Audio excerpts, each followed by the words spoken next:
Yeah, okay. Now here we go. Okay, so then now let's start the streaming over on YouTube. Damn, there we go. Whew, okay, all right.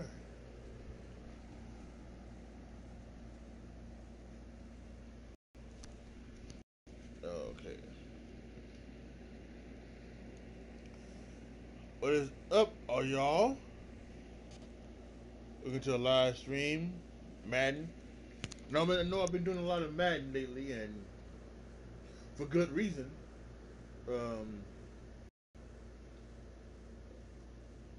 but there's gonna be some other games coming up soon. I've got this Friday. Not only does NBA 2K drop, NBA Live drop, but Spider-Man drops, and I'm gonna be exclusively live streaming that. For every time. So for like the next, you know, couple months, you know, if you see me do a live stream, especially if it's on a weekday, if you see me do a live stream here on Twitch or on YouTube, it's gonna be Spider-Man more than likely. On the weekends, I may not do too many streams on the weekends. Depends on what goes down, but during the weekdays, you can definitely see, it's gonna be Spider-Man. So that being said, let's go on and let's get started with the continuation of the Browns season, and hopefully at some point, um, it doesn't crash. My my last 3 or 4 streams where I've been playing Madden, it has crashed in the middle of the stream. So if that happens, if it doesn't, like me, if the game just like stops, you know what happened. It crashed. So I don't know why it's doing that or anything like that. I think there's something wrong with Madden. There's always something wrong with Madden. So, and it was like that with WWE game. The WWE game would crash. Last year it would crash. Like if you do universe mode, then it would crash. Before you even can play a game. So that's just how these games are for some reason. So I don't know what they're doing. So anyway, let's go ahead and let's continue on playing.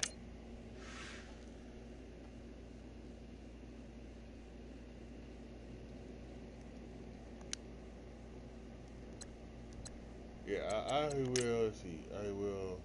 Do we have the orange, all orange? Let me go all orange for Cleveland. Yeah. Yeah, there we go. All orange. And give them all white.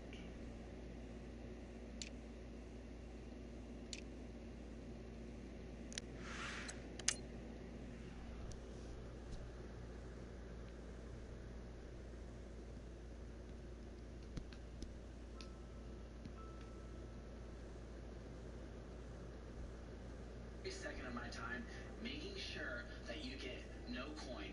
Whatever happens in the game happens in the game. It is what it is.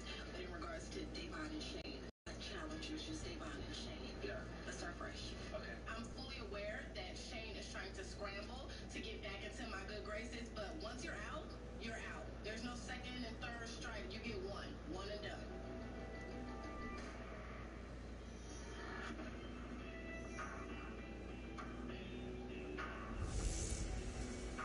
This is Madden 19. I'm the coach.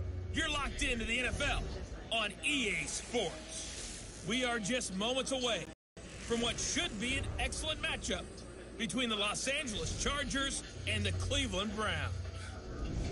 I'll be back with you again with scores around the league at halftime. But kickoff right around the corner. And standing by to call the action, here are Brandon Godden and Charles Davis. Just off the shores of Lake Erie, we are at First Energy Stadium in a city aptly named after its founder, Moses Cleveland, way back in 1796. Nothing like the fanfare of introductions to an NFL game, and that was in evidence a moment ago. Fireworks, lights, pyrotechnics, you name it. This crowd is ready as their guys get set to match up between the Los Angeles Chargers and the Cleveland Browns. Hi again, everyone. With Charles Davis, I'm Brandon Gaudin. And, Charles, we look at this Browns ball club. They come in pretty desperate here for a win as they've started the year 0-5. And it seems way too early to start talking about hot seats. But guess what? When a team is 0-5, people start wondering about their jobs. Meanwhile, for our visitors, the Chargers, we're in October now, so everybody should be coming into form, shouldn't they? They really should. And what you have now is a full routine established about what you want to get done and full focus on the season. On the return now, it's Josh Huff. And he'll get it up past the 20 to the 22-yard line. So here's the Charger offense making their way out. It'll be the number one pick from back in 2005, leading him onto the field. Their 14-year veteran out of Utah, it's Alex Smith. Would you say that last week's performance by him, workmanlike in terms of numbers? One touchdown, one pick, but obviously a loss. Yeah, and that's the bottom line for him. All he cares about is how do we find a way to win the game. Maybe leans on a few other parts of the offense, and hopefully springs a receiver or two free.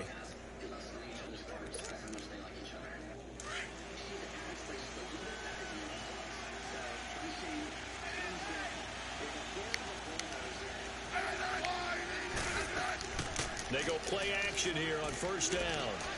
Oh, he's got him in wide open, complete. And this one will go to the 28-yard line. A gain of 6 there on first.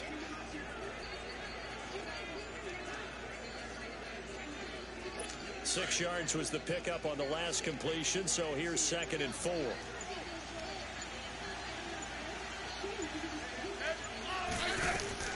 To throw on second down is Smith. And Graham's got it over the middle. And he's able to take this one up to the 35-yard line. The numbers in last week's game for Graham. 4 catches, 58 yards, and a score. And you know what he did all week in preparation for this one? Hydrated. Salivated. Yes. Stretched. Dreamed. Going against the last team in the league against the pass. Yeah. He expects to catch every one thrown today. You're right. They have struggled 32 of 32 in that category. Now a play fake here on first down. And that's incomplete. Jamal Adams, their number 1 pick a year ago, there on the coverage. And the offensive starters here for Los Angeles. And Deshaun Jackson is the guy that your eyes naturally gravitate towards because he's a big play waiting to happen. In his career, usually averages about 20 yards a catch. Last season in 2017, closer to 13 yards per catch. Look for him to be recommitted to getting back downfield and catching the long ball. So after the incompletion on first, now 2nd and 10.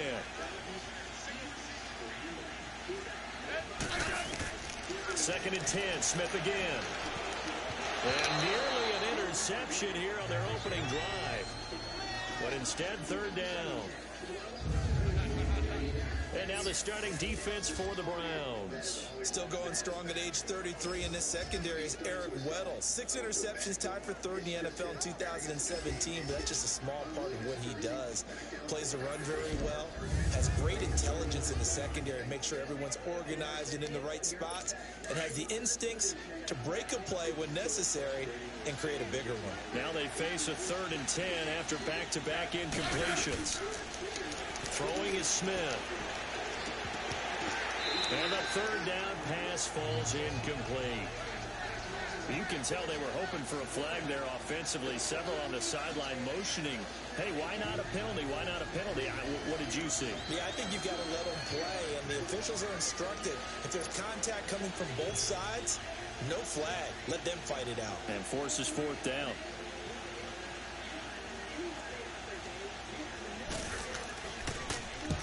He punted 3 times in the loss last week as he sends this one away.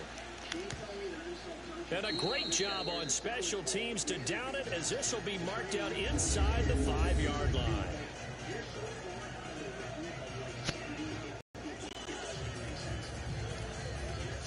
And now Cleveland geared up to take the field.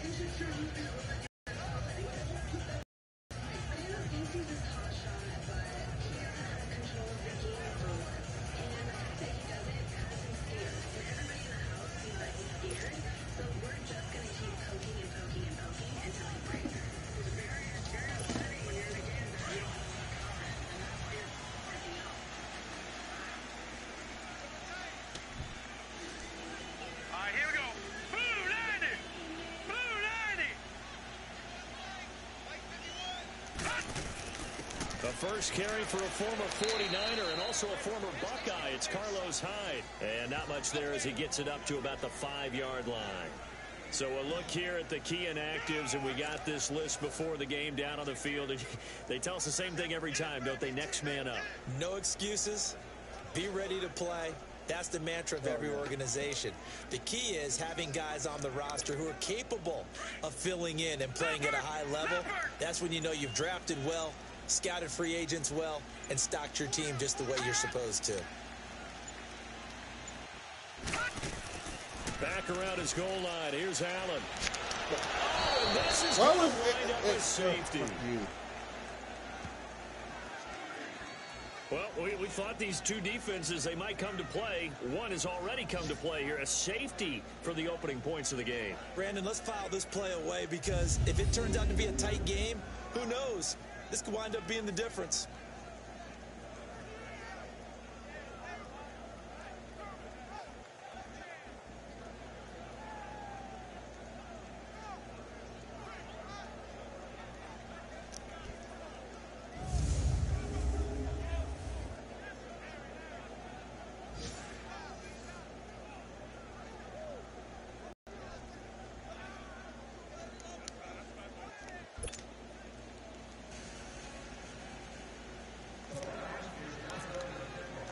Now the free kick comes after the safety from the 20 as they bring the punter on to try and get some hang time here. And this will be taken at the 13.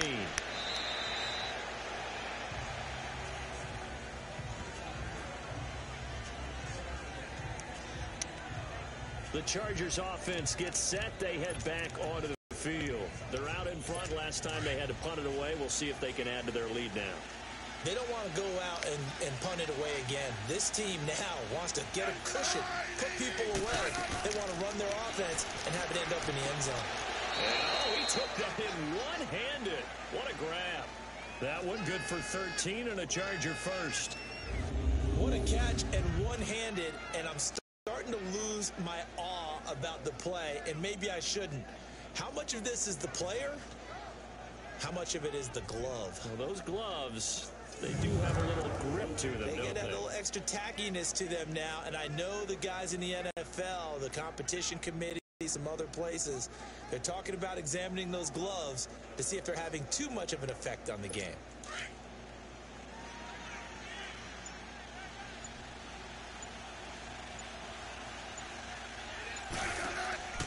They'll fake it. Now Smith.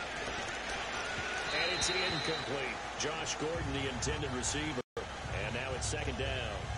So he's 3 for 7 throwing the football right now. Not an awful start, but also not the sharpest of starts. No, I would agree with that. But if you're a confident quarterback and to play that position, you have to be. You just act like there's something wrong with the wind currents or something wrong with the ball. It is not you. Keep throwing. That timing usually develops. Now the rookie first rounder from Penn State, Saquon Barkley.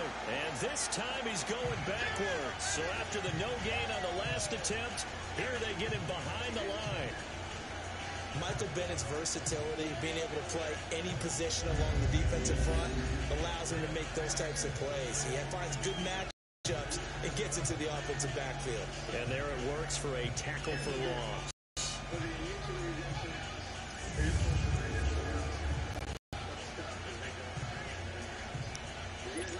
And on third down, a nickel formation here defensively.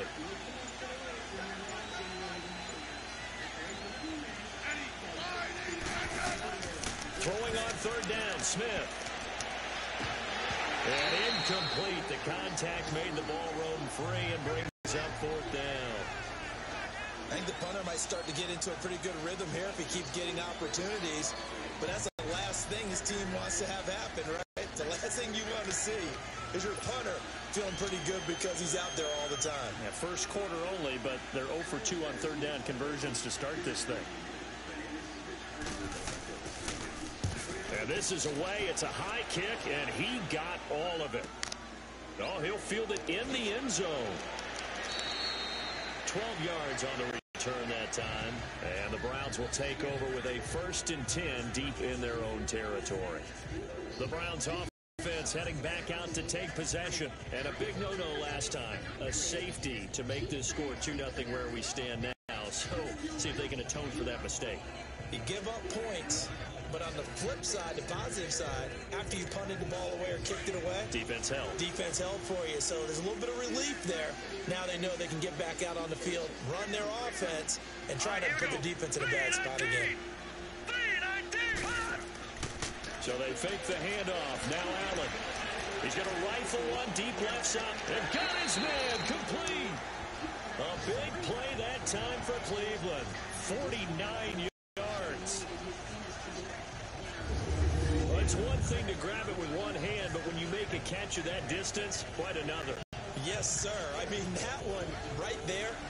We keep talking about the high-flying antics that we're seeing from receivers nowadays. Doesn't matter what spot they start in. But when it actually does happen in the heat of battle, it brings me right out of my seat. So from Charger territory now, here's a 1st and 10 at the 44-yard line. All right, here we go. Allen now on 1st down. He gets it into the hands of Larry Fitzgerald. And they'll be inside the 35 now at the 34-yard line. 10 yards on the pickup there, and it'll be 2nd down. In so many ways, throwing the hitch route is actually one of the safer things an offense can do. Get the ball out to the receiver as fast as possible. Hope he's got man-to-man coverage, and hope that his athleticism wins on the perimeter. And brought down, but not before they're inside the 25. The Browns passing game finding its stride. They've got another 1st down. Everyone's got to be able to catch the football. Doesn't matter what position you play, but if you're on offense, be aware a ball may come your way.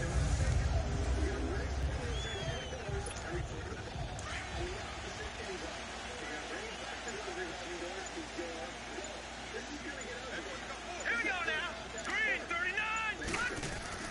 39. On play action, Allen throwing over the middle, but it's incomplete. He was going for the tight end, Nick Vanette, and that'll bring up 2nd down. Nice play there to force the incompletion. And to me, one thing's for sure. When you're the underdogs and you're playing on the road, you absolutely have to get takeaways. You've got to get the ball from them. Yeah, win that turnover battle, going to be key. They didn't get one there, but you get the feeling they keep making plays like that, they might just get a few. Yeah, once you get one, defensive teams think they come in bunches. An incomplete pass on 1st down. That leads to a 2nd and 10. Let's go. Green, 39. Green, 39. Allen again here on 2nd and 10. And he comes back with one complete. And he gets it inside the 10 to the 9. The numbers for him from a week ago. 7 catches, 117 yards. And I get the feeling that he loves this matchup. I mean, the unit he's going against is in the bottom half of the league against the pass. He had to have circled this one on the schedule and said to himself, this should be a big game.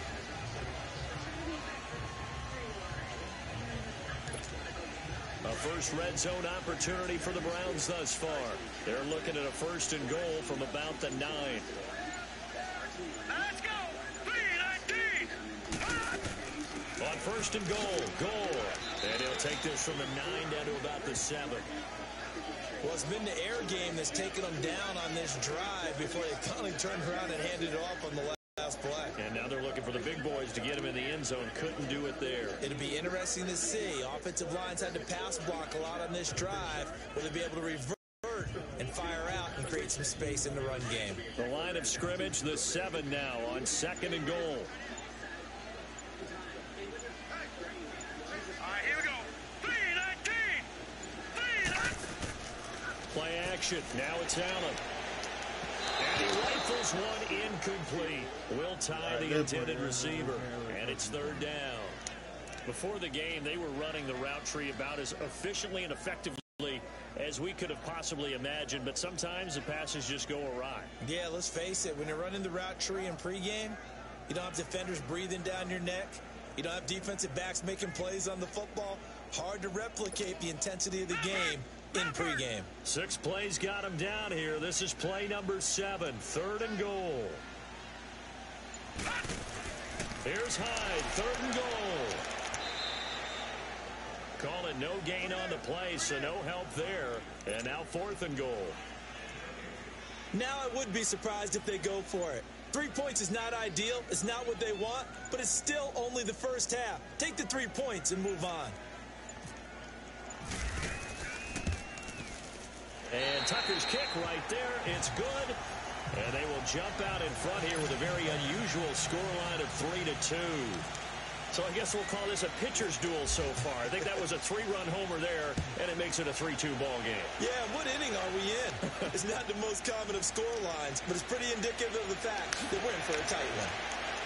And he'll wind up about 4 yards shy of where he would have been if he had taken a knee, as they'll start at the 21-yard line. The Chargers offense now, they get set to head back on the field. They've had it twice. They punted twice. Not the start they were hoping for. Not at all, and let's face it, every facility we visit, everyone talks about converting on 3rd down, how big that is. In this situation, they've had to punt it away twice, so they're furiously going over things on the sidelines. What do we need to do to pick up a 1st down and change our momentum? 7 yards to pick up on the pitch and catch. We've seen quite a bit of the short passing game here early on first quarter, haven't we? We have, and I think it works a couple of ways for this team because, number one, you throw the short game until they stop it. And the Browns pressure gets to him that time, and he's going to go down. K.J. Wright, he's the one to get him, and that's sack number 7 for him on the year. Brandon, if I'm an offensive coordinator and I see an all-out rush like that, I file it away because I'm going to use their aggressiveness against them as this game goes on. I'm going to hit them with a screen soon. Oh, and a bad throw there. It's intercepted. Picked off by Jalen Ramsey. And his guys will set up shop at midfield at the 50-yard line. Oh, man, Brandon, not a real good throw that time. It looked like he tried to put a little too much air under this one, and it turned into a floater. And defensively, this is a dream. He could have fair caught that one. That was way too easy.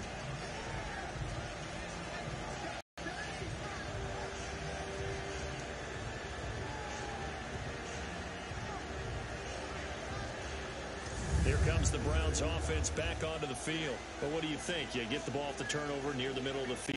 You take a shot here on the first play? You know I'm big on that. I love when I have great field position after a turnover. I think I might have a little bit off balance. I prefer to take a shot, but a lot of coaches will tell you you only do it if you trust the guy and go ahead and take the play that's in front. So after the INT, it's Allen. Looking for Fitzgerald, and it's intercepted. Picked off by Tahir Whitehead. And he'll return this ball across midfield to the 47-yard line. They told us repeatedly earlier in the week in our meetings, we need some plays from our defense here on the road early. They got one. And don't think they were above all week long pointing out to their defense that the other defense is rated higher than them. You got to let that happen, guys. Is that how we're going to play? And they responded to the challenge. And now out on the field, here comes Los Angeles. And following the interception, just any interception, are you a little bit more cautious when you start that next drive, or no, you just throw that out the window? I think you are. I don't think that there's any way you can run back out there and go, totally didn't affect me. Let's just go ahead and be loose with the football again. You're going to take care of it, but you have to be careful about being too cautious because now you can't run any offense at all. Still want to attack. We'll see how they attack them here.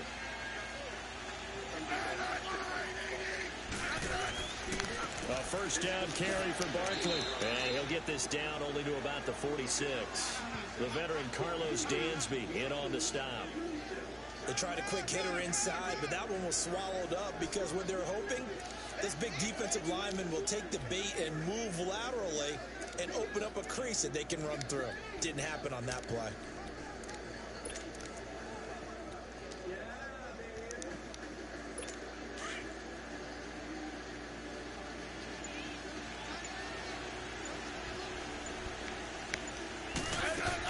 They'll go to Barkley again. And a pretty big hole as he's down to about the 40. Give him 6 yards on the carry. It's going to be 3rd and 3 now. Despite the blitz, they're still able to pick up a nice solid gain. The disadvantage of blitzing often alters the normal spacing and run fits and leaves creases like they were able to exploit right there. The Chargers on third down, 0 for 3 to this point. They could use a conversion. Here it's 3rd and 3.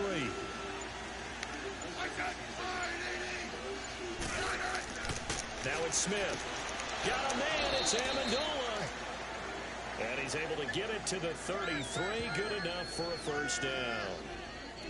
First catch for him on the afternoon, and it results in a first down.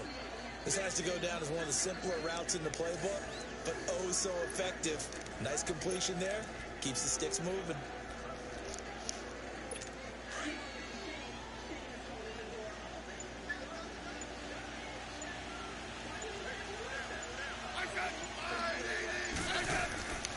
A handoff to Barkley. And he's going to be met at the line of scrimmage and taken down. And now time is called as we've got an injured Charger down there on the field. While the training staff works on him, we'll step aside and be right back.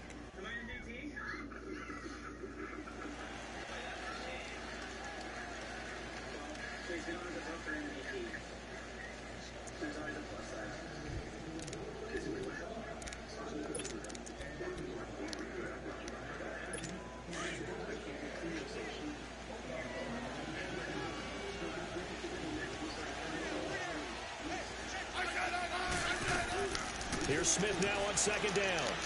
A hit as he throws there, incomplete. They're bringing a lot of pressure here already in the first quarter. Already sacked him once. Now they get in there and knock another one away. You think maybe that Tucker rule being gone makes defenses a lot bolder? Yes, indeed. That time, lucky that the arm was going forward. Incomplete pass. They come up to the line now facing a 3rd and 10 after the incompletion. Now a play fake, and it's Smith. Wide open receiver complete. And he gets this one all the way down inside the 15. It's a gain of 20 and picking up the first. He's such a good route runner. Shows it there on 3rd down. Very proficient and a good pass. And you know what I've observed over the years in the NFL? The better a route runner you are, the more confidence your guy's going to have in you to go to you in important times because he can trust you being in the right spot. And they connected there and picked up a first down. A first red zone opportunity here for the Chargers. They have a 1st and 10 at the 13-yard line. Here's Smith under a heavy rush, and down he goes. And plays like that really hurt play calling. They had a really nice gain on the previous play, but gave about half the yardage back on the sack. Excellent pressure up front. Nowhere to go with the football. Down he goes.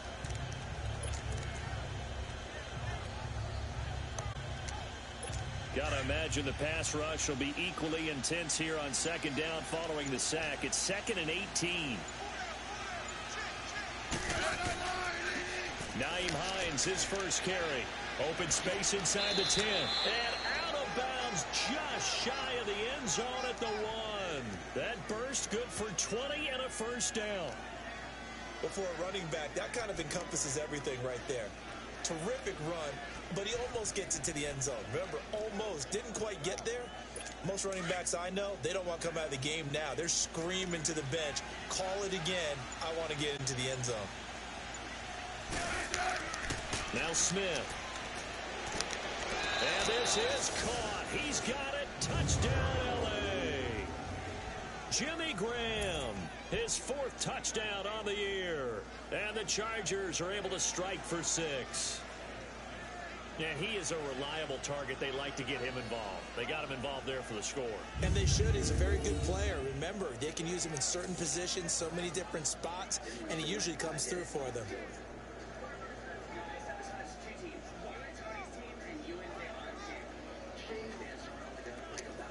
On for the point after is Randy Bullock. Bullock good on the extra point, and the decision to just kick the extra point winds up successful. That time a 9-play drive, and it winds up with a touchdown for Los Angeles.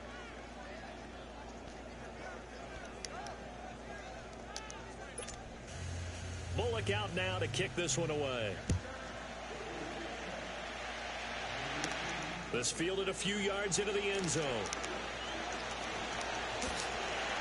And a good return as he'll be stopped just shy of the 30-yard line.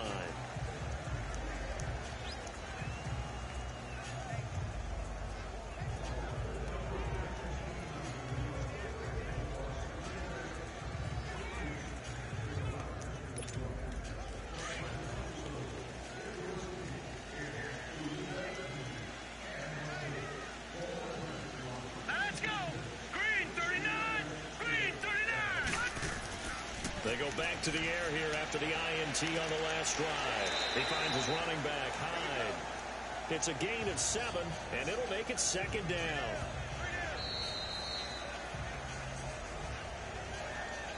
Now whistles as time has run out on this first quarter. It's a close game here early on. EA Sports NFL Sunday returns following this.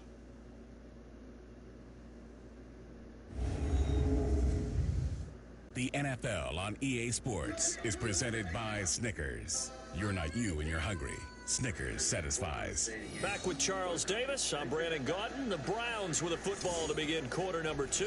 They're looking at a second and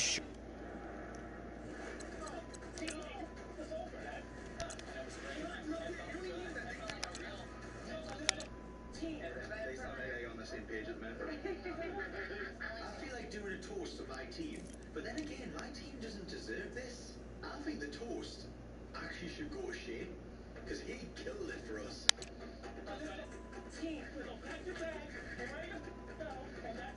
He's upset because I'm hotter, I'm younger, and I have all the spice that he does not contain.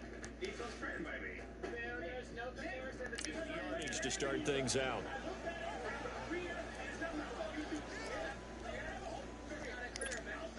Able to get 7 on that first down pass play. 2nd and 3. All right, here we go. Green 39. Green 39. Now Allen throwing on 2nd down. It's his target, the tight end, Will Tye. And he'll bring it up here to right at the 40-yard line. It'll be a pickup of 4, good enough to earn him yet another first down. That was a route run not just with dexterity, but with intelligence. Found the hole in the zone, made sure the quarterback saw it, and was able to make the sure catch and flip the down marker back to 1. Hurry up, here we go. Blue 90. On first down, Allen. And the tip there altered the ball flight, and it falls incomplete. It'll be 2nd down. And that's one he's got to be happy to have back. There wasn't a hole open in the zone. You'd have to think on early downs like that first down there, need to be a little bit more careful. Yeah, fortunately for him, got a couple more downs to play with. So now 2nd and 10 after the incompletion on first down. Let's go. Green 39. Green 39. On 2nd down, Hyde. And a nice move will yield nothing as he's stopped behind the line. They'll lose a yard, and it brings up 3rd. Partner, you mind if I take off this headset and put on a coaching headset? You want to get this running game going? I want to get this running game going. I'm going down there and saying, gentlemen, we have got to run the football. We've got to get it going right now. Yeah, to this point in the second quarter, it has been a struggle. Well, this is caught by Ginn. He showed off the athletic juke. Good little gain there. Not a whole lot of real estate, but a nice carry. They didn't get the first down, but I have to say I do like the call. I like what they were trying to do. Try and hit your receiver on the run and see if he can pick it up, keep it on his feet, get a little rack yardage. Yeah, but a nice job defensively to get to him and keep him short of the first.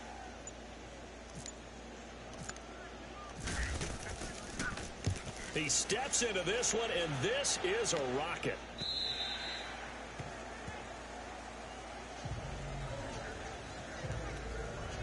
Let's shift now and discuss Deshaun Jackson.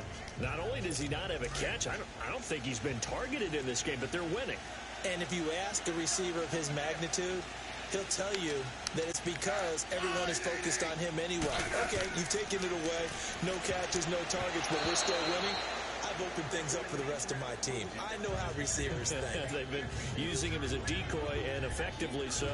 Now, meanwhile, a pass that should have been intercepted, but it winds up falling incomplete.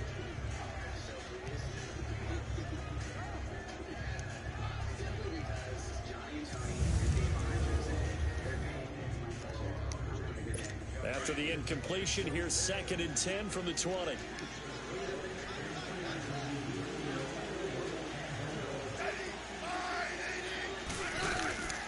2nd and 10, Smith. Over the middle, complete. That's Graham. And they're able to get this one across the 35. It'll be a pickup of 16 and a Charger first. I know the halftime's approaching, but I don't think he's going to want to take a break. That's his 5th catch. Yeah, they've really been targeting the tight end.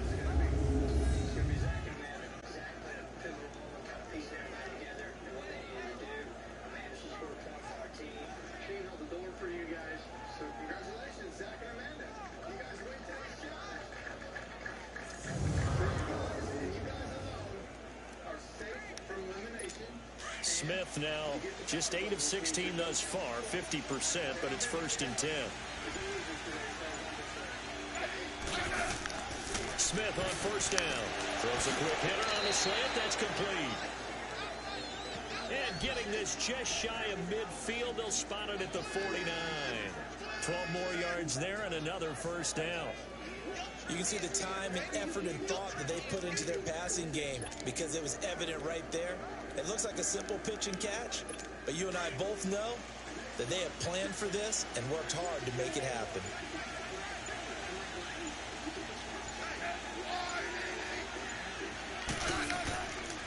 Here's Hines. A decent run there following the display of quick feet down just inside the 45. A good run there on 1st down, and it'll leave them with a 2nd and 2. And there we saw one of the downsides of blitzing during a rundown because sometimes you get out of your gaps. You don't fit the run quite as well because you're headed towards the ball carrier with abandon.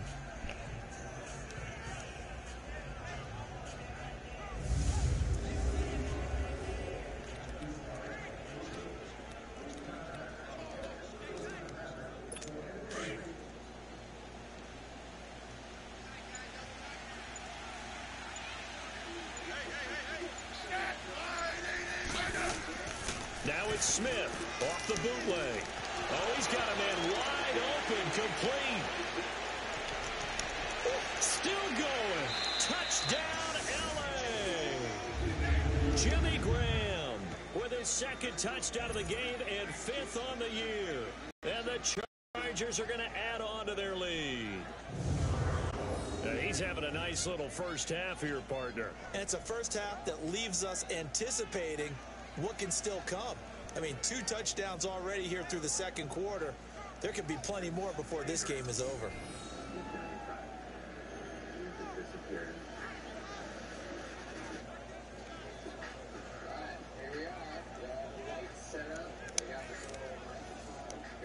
Here's Bullock, extra point up and good by Bullock. And the decision to just kick the... That guy get on the field in this drive. Poor punter. Yeah, it was his fault. But hey, listen, there's got to be casualties at times. We're trying to win a game. They'll only get a couple up to about the 30. One thing to keep in mind, partner, especially in the 2nd half, when you've got a running back of this size and these dimensions, I can just tell you, attrition does set in for a defense because you're excited about hitting him in the 1st half. Maybe not so much in the 2nd half, and some of these shorter gains turn into bigger runs later.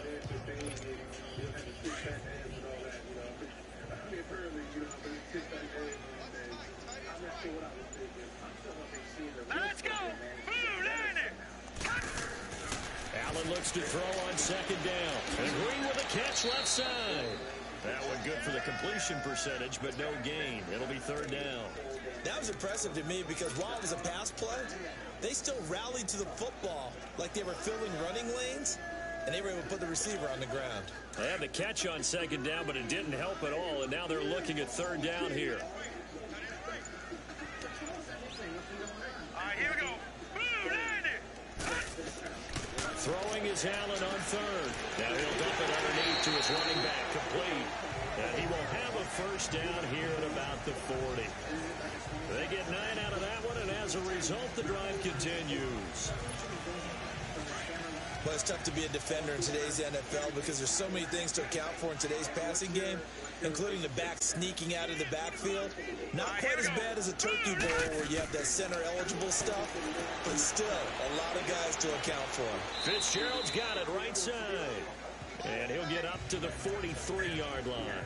The completion good for 3, and it's second down. Okay, so now the question, how did he get that wide open? Well, we both know that he shouldn't, because from the time they handed out scouting reports before this game, he was circled, starred, everything. Find him, cover him. And sometimes you can scheme a guy open. You put the receivers in a bunch. Maybe you move some motion. Maybe you put them on the backside of a formation, and all of a sudden you've got a better matchup. Every now and then, the offensive guys, they figure a way to get him open, even with everyone keeping eyes on him. And that's certainly a guy they want to keep trying to scheme open.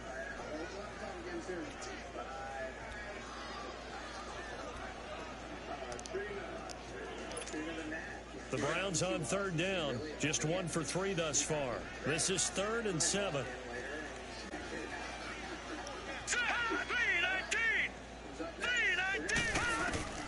Now Allen again.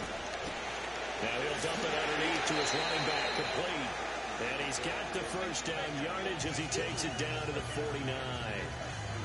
It goes as a gain of 8, and it moves the chains. There are a lot of tough routes to try and cover. When you see a runner come out of the backfield and run this angle route, looks like they're going to the flat, and then they put their foot in the ground and cut back sharply inside, not easily covered, and then when they catch it, good momentum built up by them as well. And able to pick up the first. This quarterback now 11 of 16 through the air. It's 1st and 10. Green 39! Green 39! First down, a run with Hyde. And down to the 44, 5 yards that time. I call that play a success. A nice inside run sets up a very manageable second down, a very solid gain on that play.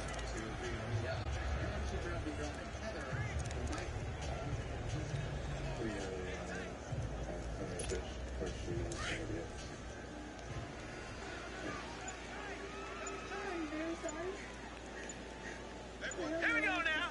319! 319! On play action, Allen. And this one taken in on the right sideline, but not in the field of play. They say it's incomplete. The throw led him a little too far. It brings up 3rd down. Some of the fans here don't seem too happy about what we've seen in this first half. No, not at all, and I understand why. They've looked lethargic, out of sync, and it shows on the scoreboard. The Browns on 3rd down. They've hit 2 for 4 thus far. This will be 3rd and 5.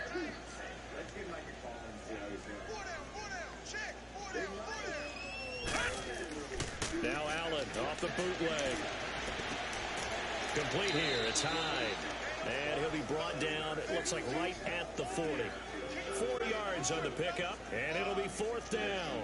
Instead of throwing it downfield, Charles, they just tried to dump it underneath there. You like the call? I do. I think it's a high percentage play because you get the completion, and what you're counting on is your back to use his legs and his elusiveness to make people miss and pick up the first down. In this case, it didn't happen. Now Justin Tucker. He has hit from 61 in his career, so he has the leg for this. They'll spot it at the 47, so call it a 57-yard attempt. And they're not going to get the snap off. This might back him out of field goal range. Delay of game, offense. So that'll back him up 5. Still 4th down.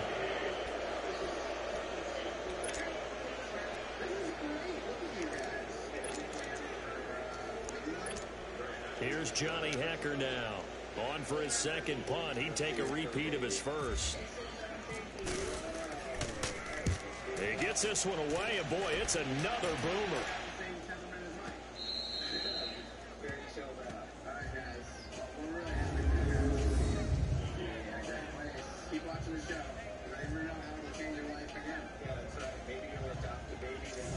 Smith in the offense heading out for their next possession.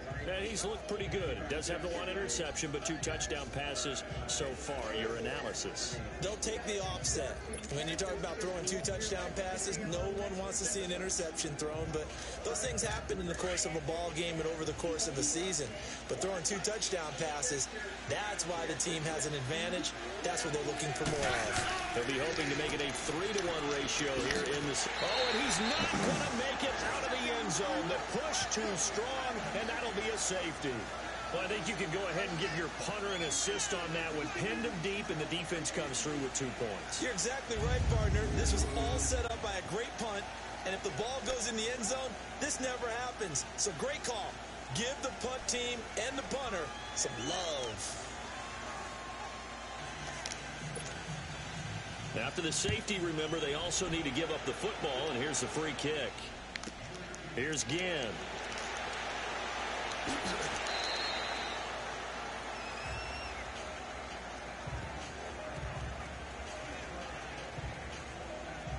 And now Cleveland geared up to take the field. And down on the scoreboard, certainly needing to avoid what happened on the last drive, punting the football. Sense of urgency has to take over for them here. They know the score. They know the situation. And by the way, the punter no longer exists for their offense. That's how they have to treat this drive. They need points. Big time. All right, here we go. They start the drive with high. And he'll lose yardage here. Going down back at the 28. That's going to go as a loss of a yard, and it'll be second down. When you're putting together a formula for winning defense, it's exactly what we're seeing in this game. Controlling the line of scrimmage, attacking, and changing everything so that now they're playing in the offense's backfield. They're playing an excellent game.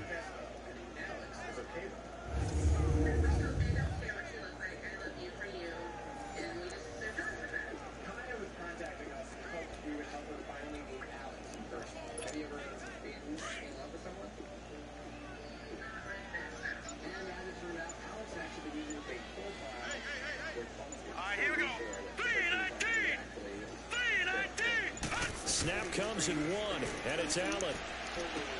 Green's got it over the middle.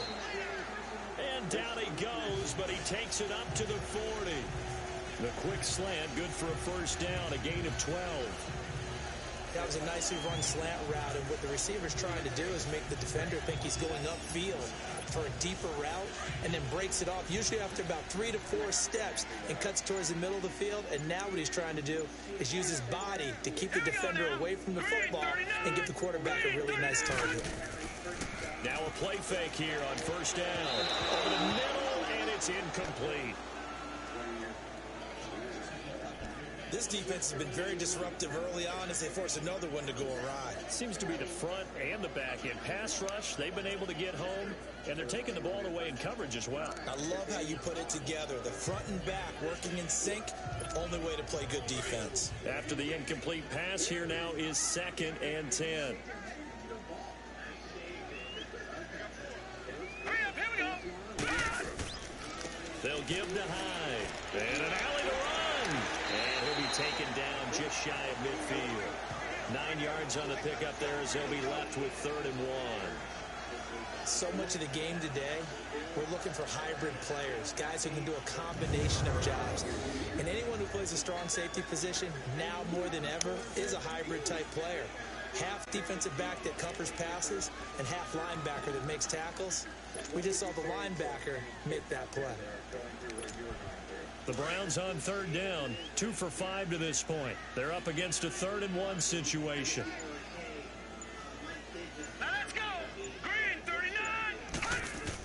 They'll run it. Here's Hyde. And not even back to the line of scrimmage this time as they're on him quickly once more. That'll make it 4th down after a loss of 1. With the struggles we're seeing up front for the offense today, they've got to think about changing up their play calling. Some screens, some draws, some quick-hitting plays in order to try and supplement the run game. You don't totally abandon it, but you try and give it a little bit of help. What's your name? Stormy. Nice to meet you. Have you seen the episode? A reminder, once we hit halftime, as we do all season, we'll send it down to Jonathan Coachman in Orlando. He'll have all the stats and scores from games in progress around the NFL. The best multitasker in the business, the coach. Here's Johnny Hacker now as he's on to punt for Cleveland. His first punt, 45 yards. This looks good as well.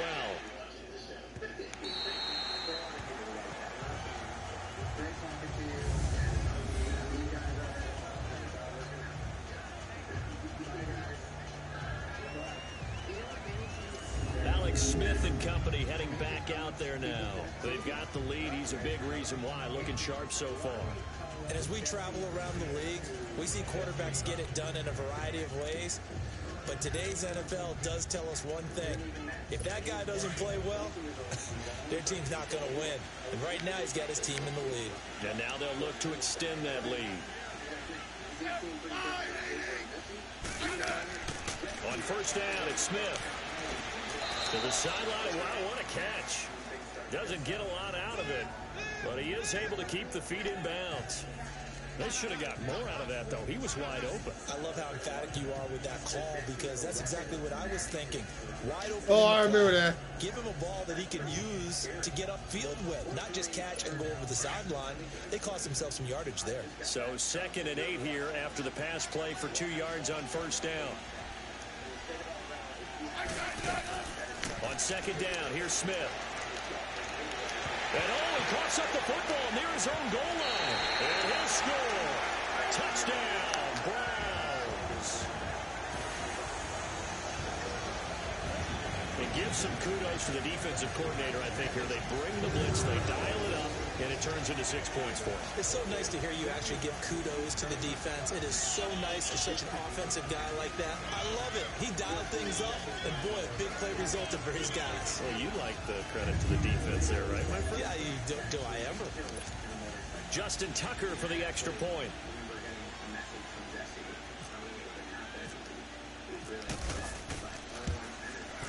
Tucker with the extra point, and the lead is down to 4.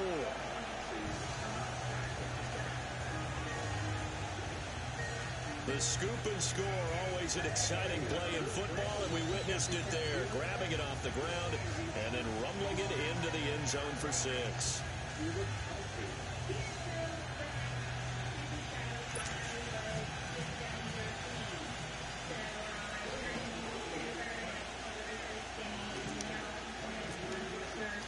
And you can bet they're preaching 2 hands on the ball here as the kick's away following that fumble return. And this will be a touchback as that sails over the end line. Deshaun Jackson getting set to go again on offense. Second quarter, a guy like him, no catches, so that's the surprising part. But they're winning, so maybe they've been able to do some other things effectively, I guess. And they found other ways, haven't they? Because the receivers would tell you, offense needs to run through us, but they're managing to get it done in this ball game without having to actually do that. I wouldn't expect them to stay silent for the rest of the game.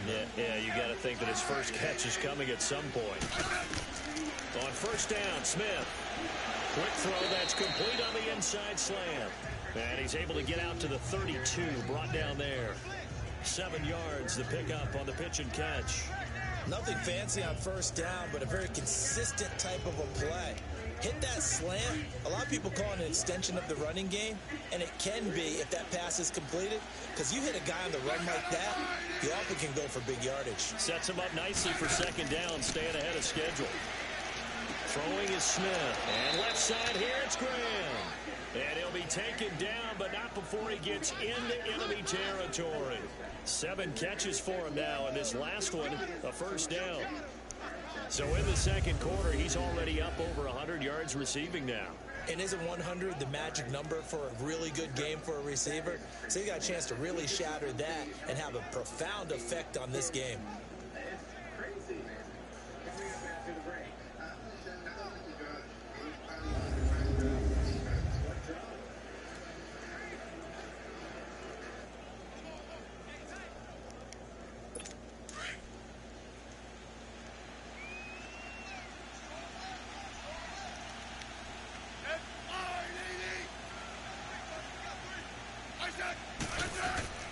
On first and 10, Smith.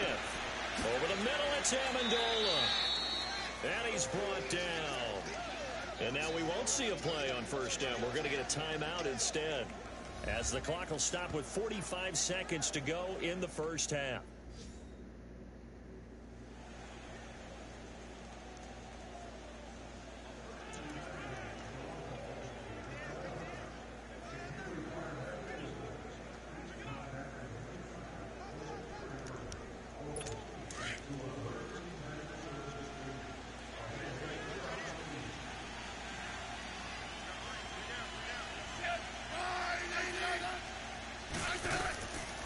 first down throw.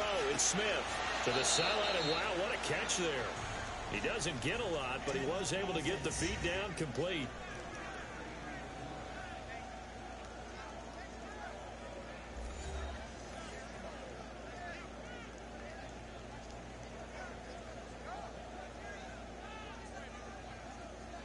And we're back. The offense had a chance to talk things over. We'll see what they come up with here on this next play.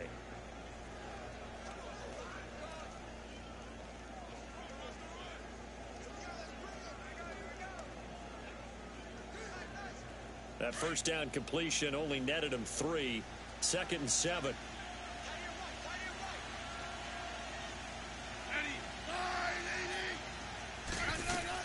Smith throwing again. And he fires one that's intercepted. Picked up by Jalen Ramsey. Fighting through.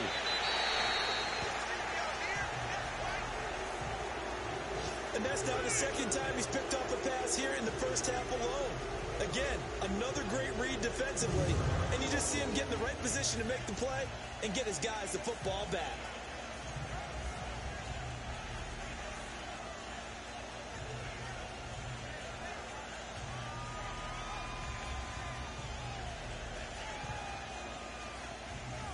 Heading out as a Cleveland offense now as they get set to take over here. And right now these guys, they're shuffling a little bit, maybe doubting, because 3 straight drives have ended with them punting the football away. Yeah, so you start pointing fingers at each other a little bit, asking a lot of questions. What are you seeing? What are you getting? Maybe trying to narrow down your playbook a little bit and maybe get simpler rather than more complex in order to try and fashion together a drive. All right, here we go. Blue line it. So after the INT, it's Allen. They go with a screen to Gore.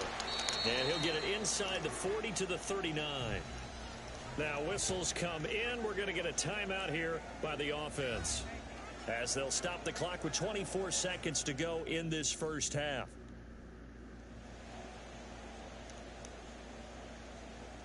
So we're back in the offense getting set following the call of that timeout.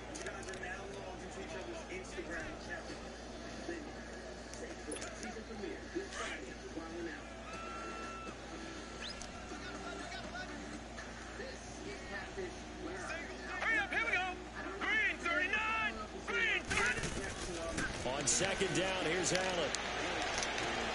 Caught on the left side by Ginn.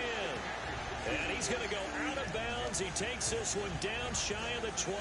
19 yards that time for number 19.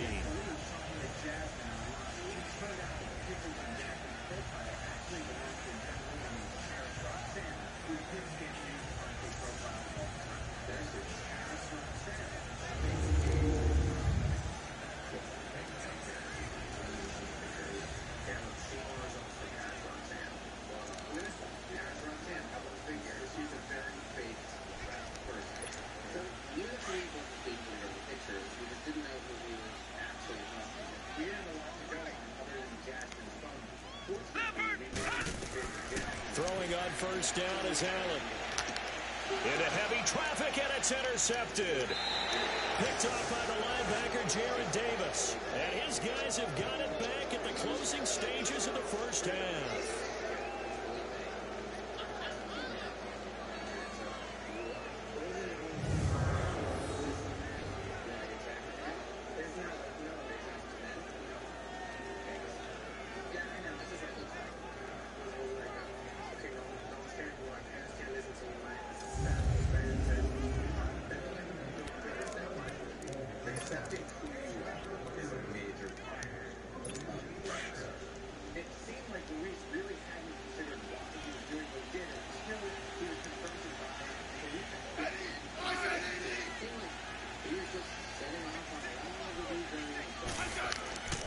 They'll start on the ground with Balazs. And not much room there, so get it up only to about the 21. Just a yard on the pickup there, and it'll bring up a 2nd and 9.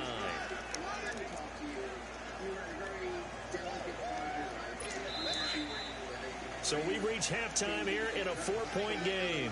As we'll send you down to Orlando, and we check in with Jonathan Coachman for our EA Sports Halftime Report. Coach. All right, Brandon, thanks. A few teams starting to rise to the top as it's time to take you around the NFL here in Week 6.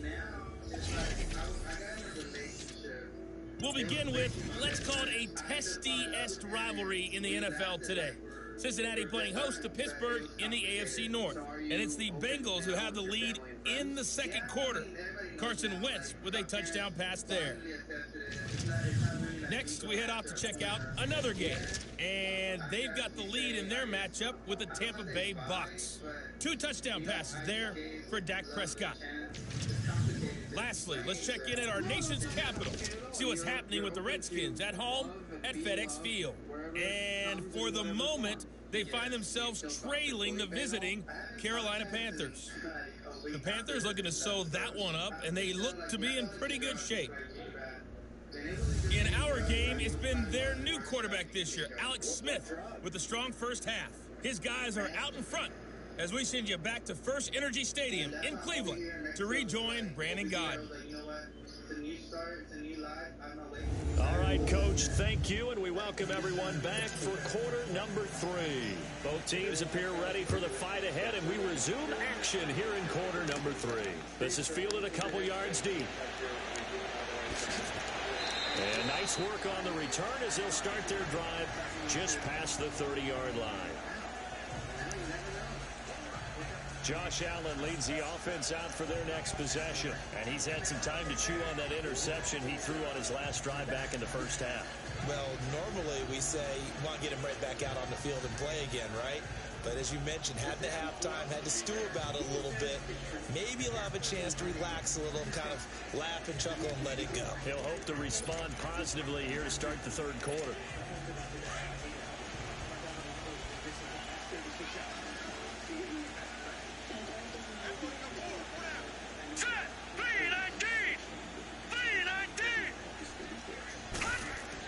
The third quarter begins with a run by Hyde. He'll take this up just shy of the 40.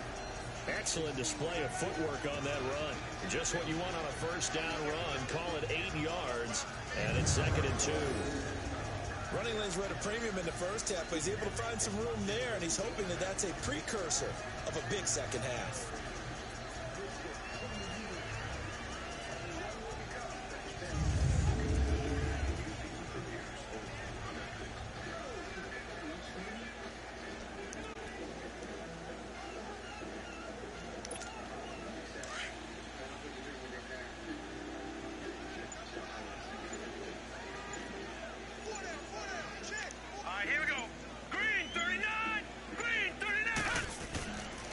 Again, it's Hyde. They'll wind up losing 3, and now it's 3rd down. Sometimes with the running game, you've just got to stick with it. Look, it's the third quarter, no time to panic. But that also doesn't mean you just do it the same way you've been doing it the entire ball game. Maybe change up some blocking assignments or run a few different plays, but stay with the overall essence of the running game. They just do get the playoff as he'll look to throw. And caught right side, Green. And he's got the first down as he's up to the 45-yard line. He's up to 70 yards receiving now as that last catch gets him a first down. Did you see that route the way that I did? I thought he was trying to get deep. Yeah, that wasn't the first option. No, it came off of that guy, the deep guy, and came underneath on the drag, completed it very well.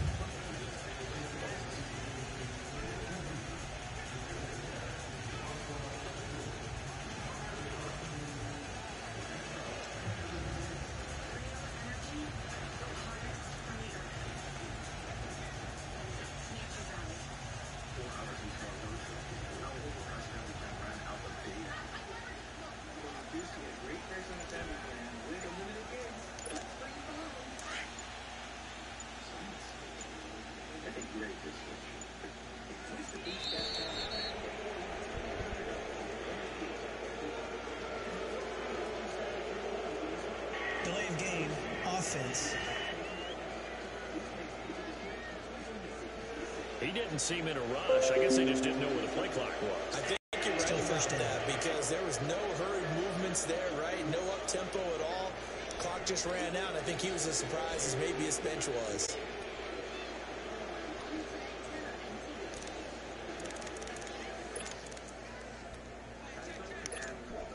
Now they need 15 yards on this series after the delay of game. 1st and 15. Here we go now. 3-19. 3-19. They go play action here on 1st down. Hits his target, the tight end, Will Tye. And he'll be taken down at the 46-yard line. A gain of 6 there on 1st. Brandon, perfect defense in this situation would have meant that there was an incompletion. They would have picked it off. Okay, so they gave up the completion. But I really enjoyed watching how the defense stayed in sync, stayed in great communication. And as he dragged across each zone, you see him pointing, communicating. There he is, and they passed him off to each defender. Ended up making a nice play, even though it was complete. To throw, it's Allen. And this one's incomplete. Let's face it, you can run the route tree as many times as you want, get in sync, practice it, do all those things. But once you get to game speed, it doesn't always time up quite that well. That one goes incomplete.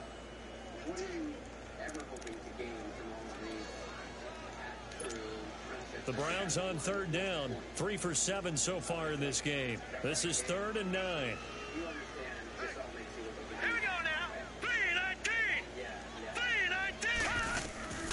Allen to throw once more. And the Chargers rush is going to get there. Down he goes. Michael Brockers. He's the one that gets him down. It'll be a loss of 5, and it'll bring up 4th down. Great job defensively. I think he was trying to go through his progressions, find someone to get rid of the football. Before he knew it, he was on his back. So that just brings us right back to what you said in the beginning. A great job defensively. Nowhere to go with the football. That led to the sack.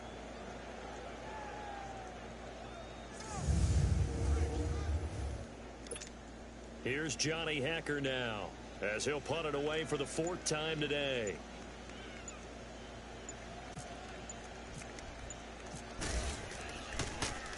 .44 on his first punt, and this is a good kick as well.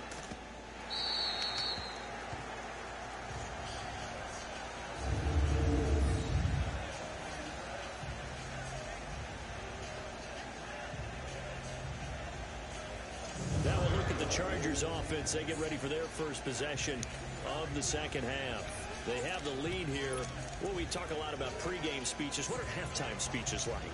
For the most part, not nearly as emotional. They're a lot more clinical. Every now and then, though, they'll get after you if they think they need to light a fire. But in this case, let's go into the virtual locker room, because here's what I think happened. They got in there and they said, listen, let's take control right away. Defense, we got the lead. Defense, don't give up any points. Turn the ball back over to the offense and let them go down and score and give us more of a cushion in the game. Check so far. Defense shut them down. Let's see if the offense gets done.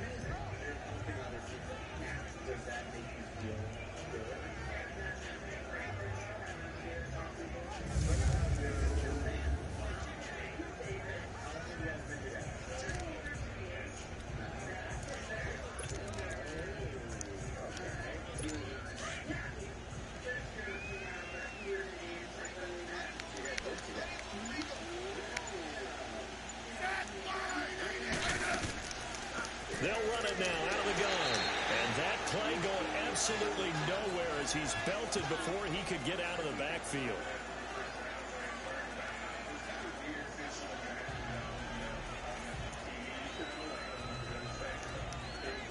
The Chargers on 3rd down, 2 for 5 to this point. Here it's 3rd and 2.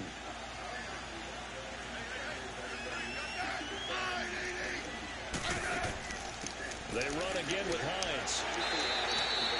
No gain on the play there. A nice job defensively.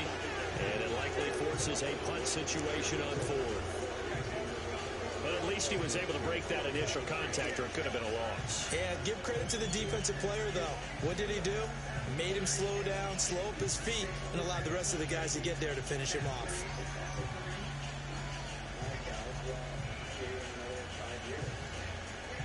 Here's Brad Nordman now, as he's on to punt for L.A.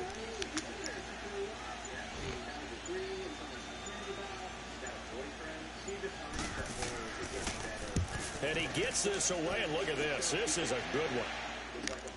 Now it's Ginn.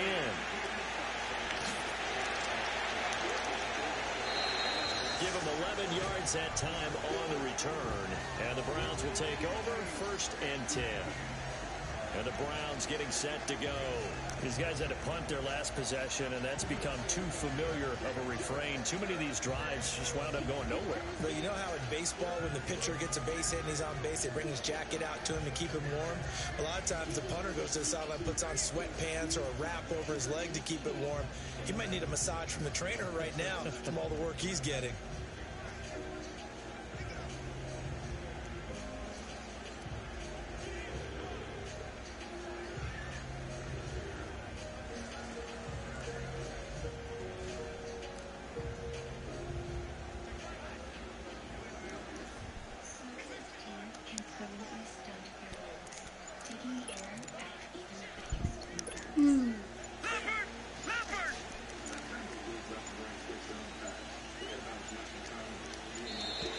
Now problems right out of the gate. We're going to get a delay. Delay of game, offense. He didn't even try to signal for a timeout, so they must have not been aware of the numbers. I think he lost track of the time left in the play clock and probably was trying to read the defense and trying to figure out which play to run and just lost track, and it cost him.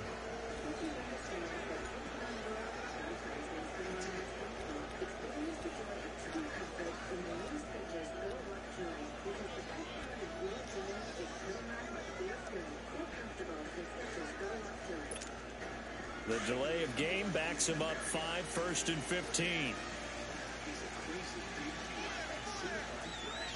All right, here we go. 3-19.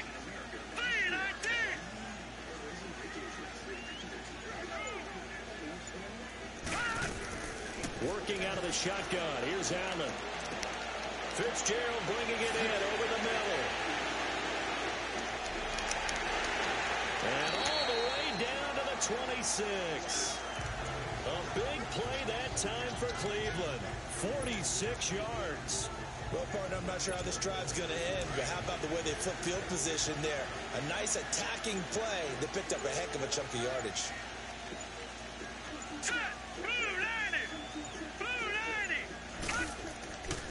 Handoff comes to Hyde.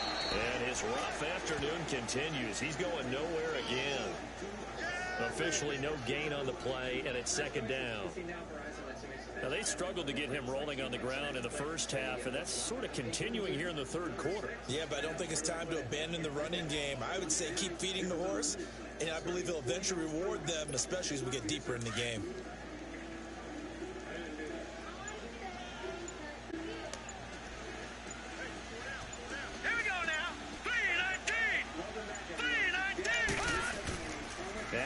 Throwing on 2nd down. And this is caught on the sideline. But no, they'll say out of bounds. He caught it but was not in bounds. Incomplete. I know for us it's fun, and it's not so much fun for the rookie receivers when we see them coming into the league and we're good training camps. You see them working on getting 2 feet down instead of 1. But the best ones train in college trying to get 2 down instead of 1, so the transition's a little bit less. In this case, though, wasn't able to complete it anyway. Throwing is Allen on 3rd. Hard throw, incomplete. Had an open man that time, but ended up putting a little too much heat on it, don't you think, partner? Absolutely. Just needed a touch more air under it. Instead, he fired an absolute bullet. So out comes a field goal team now for the 2nd time here today. He hit his first. Now this from 43.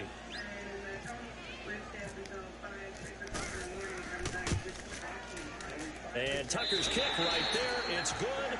And that'll bring him back within a point. So a good snap, good hold, and right down the middle. Never in doubt. Just the way you used to hit them, partner.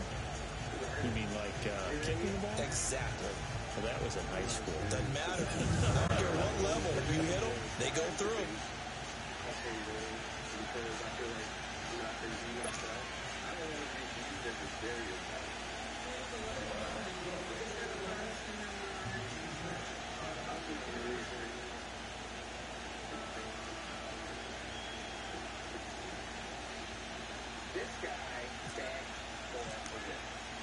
Tucker now following the made field goal, set to kick it away. Here's Huff to return. He'll bring it back to just about the 25, call it the 24-yard line. And now out on the field, here comes Los Angeles. And on the last go-around, they really couldn't get anything going.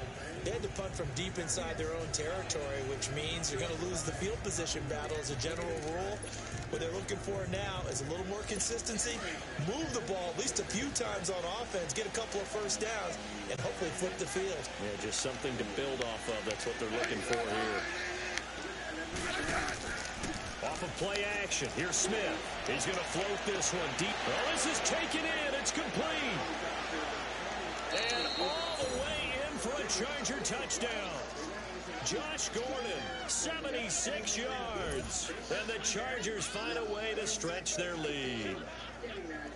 And he showcased his blazing speed on that one. Was he wearing football cleats or track spikes? Because he was gone. Big-time play, and just think about what that does if you're a receiver on the team with him. Well, that's got to open things up for you as well, because if I'm a defense, I've got to get back deeper and deeper in order to keep him in front. But I'm not sure how many can actually keep him in front with that speed. Now Bullock to add the extra point. Bullock good on the extra point, and the decision to just kick the extra point winds up successful. And they're able to get the connection on the long touchdown pass. And that's one of the easiest drive summaries you'll ever see. One play, touchdown.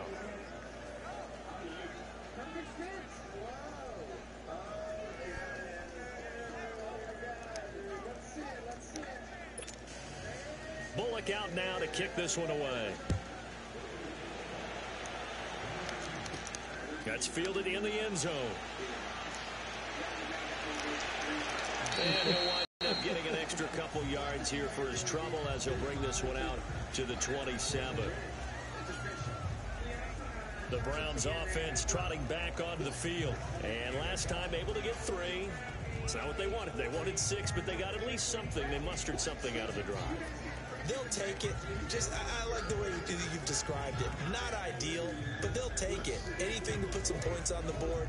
But this time on offense, they don't even want to see the field goal kicker trot on the field. They want that ball in the end zone. Yeah, they'll be going for 6. Did you tell your sister about the baby? But the one thing your sister was upset about that you didn't tell her.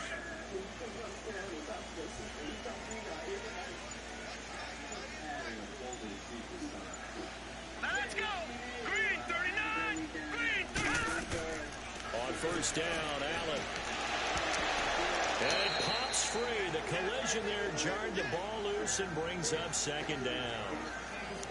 That's very well timed there defensively, because it's not a bad throw, but the collision came at the exact time he was reaching to bring in the football. Really, really well done. Decent offense, just better defense. I think you're right.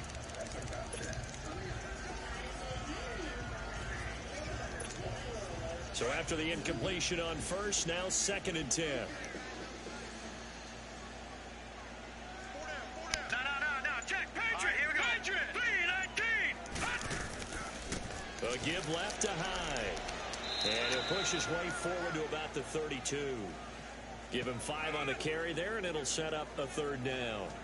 I have to think a major focus at a halftime meetings had to be figuring out how to create space for the running game to get operating. Well, what you pointed out to me at half seems accurate. That line has struggled to sustain blocks. Yeah, I would agree with that totally. They've got to focus on staying on their double teams at the first level, make sure that block's secured before they slide off and try and chip someone at the second level.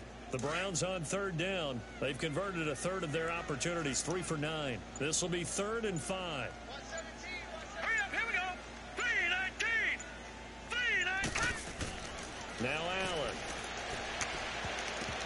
And he can't come up with a pick. Nearly his 2nd of the game. Instead, 4th down. I would dare say that these guys will have liked to have given their defense a little bit more rest since they gave up a touchdown their last time out. But alas, my man, that's not going to happen. Yep, they're going to have to grab those helmets, get right back out there.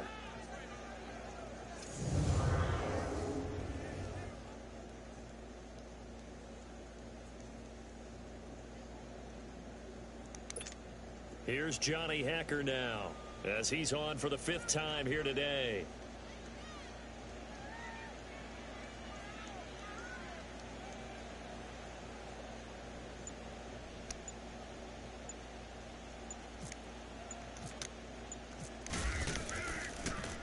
And he deserves a bronze leg as he gets this one away.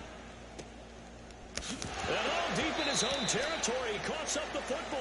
But this will get out of bounds, so possession will stay the same. Now, I have to admit, partner, that I've often thought that I don't like this rule, where the offensive player fumbles the ball, it goes out of bounds, and they get to keep it. That's just because you're a defensive guy. That's why you don't like it. Yeah, you're right. It is a slanted view, isn't it? But this is where, for the offensive team, the sideline is their friend. Usually it's not their friend. Yeah, exactly right. I actually played for a guy in college. You know what he used to name the sideline? Sammy. Sammy sideline, and use him well.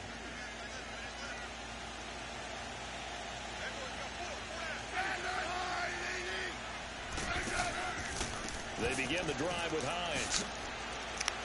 And a very short pickup there across the 15 to the 16. 2 yards on the carry there. It'll be 2nd down. Well, we saw him there trying to get it to the outside, trying to get to the perimeter, but not a whole lot of room there. But there's got to be one positive to that. If you keep moving laterally, creases tend to develop as the game moves on, and they can run it back inside later.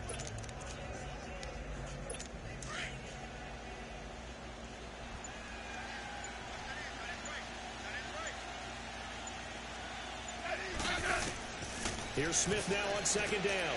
He's got the hook up here to Deshaun Jackson. Takes this one up past the 20 after he's able to make a man miss. That catch good for 5. It's 3rd down.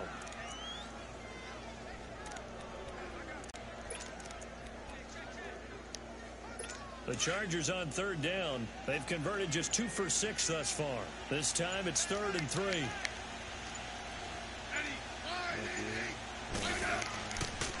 They run with Hines, and he'll wind up losing yardage here back at the 21-yard line. A loss of a yard, and it brings up 4th. And the big fella stuffed that one up in a big way. I think doubling him has to be a priority because you can't move up to the next level if you don't take care of him first.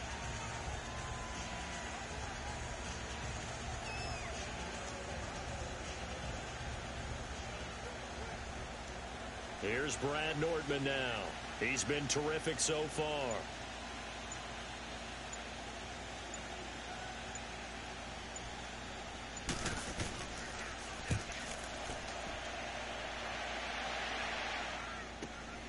This is taken at about the 14.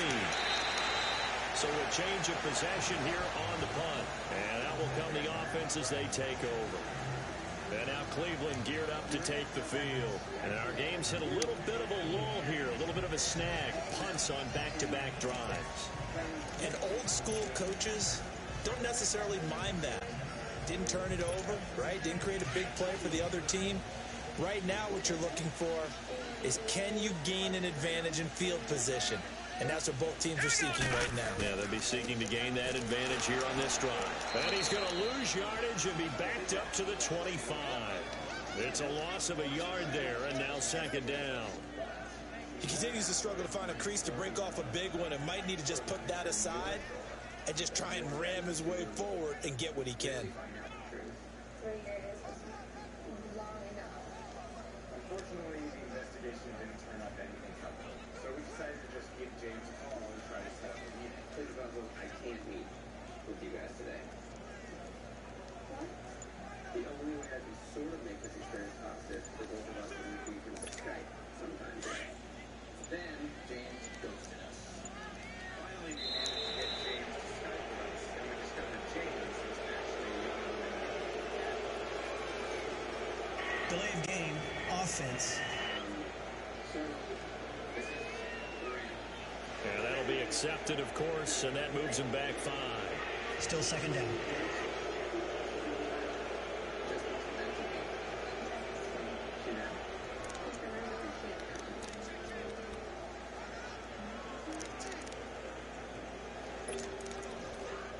As far as this roller coaster from myself to Miranda, things appear to be looking up when we checked in months later.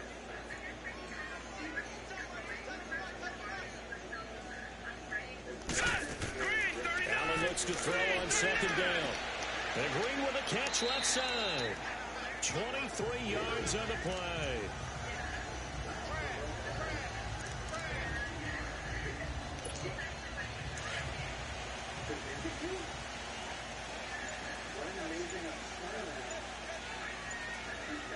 All right, here we go.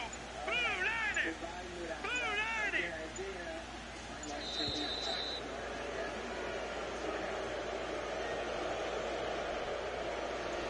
Delay of game, offense. That's going to set him back 5 yards. Still first down.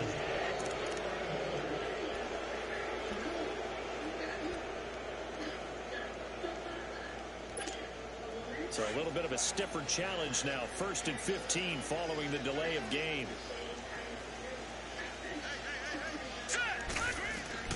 From the gun, it's Allen. Going up top. That's caught at the 25.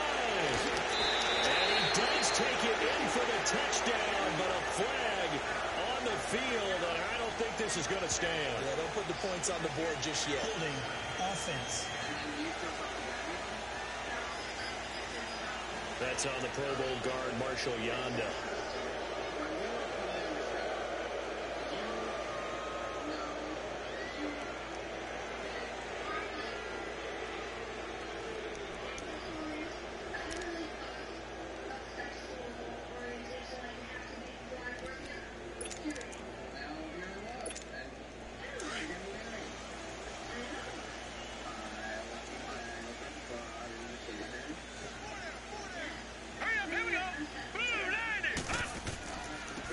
The penalty, it's high. Not much room here as he only gets it to about the 30. George Iloka, the one that comes up to make the tackle. Well, they're hoping that the second half is better for him than the first half. They've got to find a way to get him going. He's a big part of their offense. That's right. Yeah, he just needed to spend a couple days with us to realize he didn't like that. They run it again with Hyde. And he'll work this one up to about the 38. They don't get it all back there, but they do get 8. And it sets up a 3rd and 15. He hadn't had a ton of success here so far, but you get the feeling that he might be on the verge of popping one. Yeah, even on that one, there was a little bit of a hole, but it closed there quickly at the end. Well, look just like him.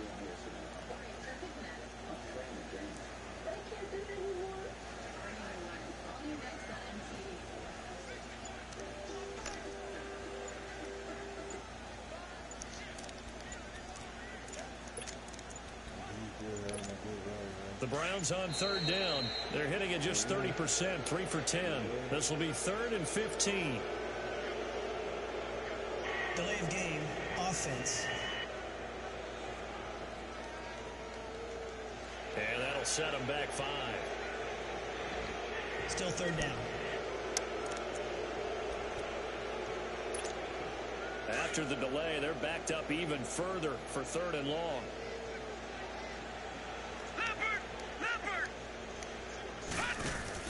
On 3rd and long, it's Allen.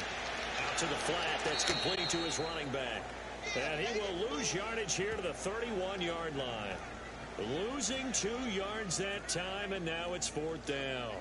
A pass for negative yardage, obviously no good. Maybe he shouldn't have thrown it, or maybe he shouldn't have caught it. And I think we were seeing it at the same time, weren't we?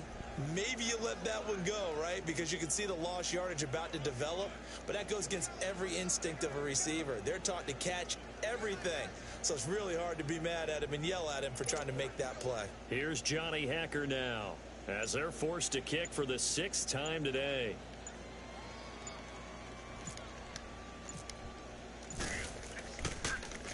He's averaging just under 50 yards a punt as he gets this away. Fights off the defender. 51 yards on the punt there. And it'll be Charger football here as they take over. And now out on the field, here comes Los Angeles. This crew had to punt last time they had the ball, but when you've got a lead like this, you can tend to play the field position game. You are to an extent, especially if you like your defense, because you have the lead, you've been controlling the game. But why put them in a tougher spot? You want to get out there and get something done on offense and maybe take command of this game yourself.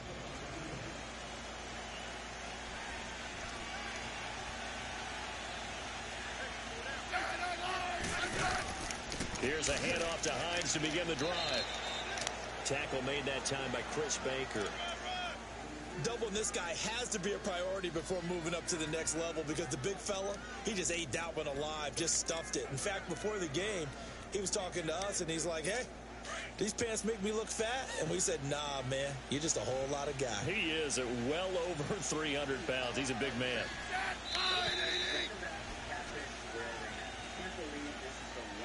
And they're not going to get to the line to run another play. So we will switch ends as the third quarter has come to a close. We'll return with more after this break. You're watching the NFL on EA Sports. And we're back now here in Cleveland. It's Charger football, and they've got the lead as well as we begin the fourth quarter.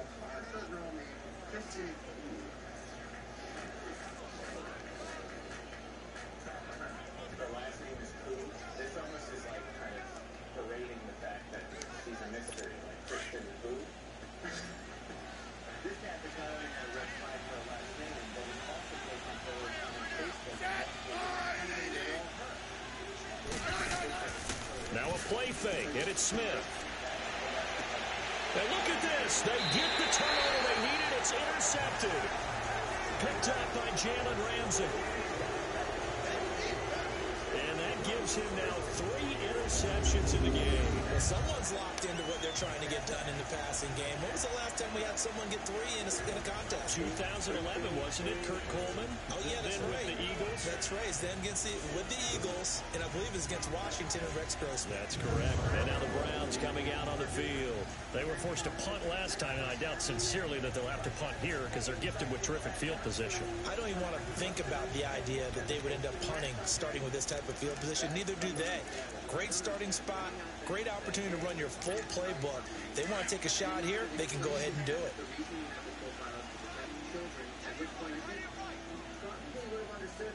Here we go now.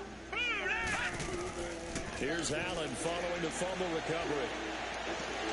On the right side, caught by Green. And he'll be taken down at the 44-yard line. Just a yard on the catch there. It'll be 2nd and 9. One thing you're hoping for when you run drag routes, you're able to hit a receiver in stride, and he can pick up a lot of yardage after the catch. But in this situation, the defense was effective, able to stop him before he could get a good head of steam going. They only got a yard out of that last completion, and that makes this 2nd and 9. All right, here we go. 3-19. Allen now to throw on 2nd down.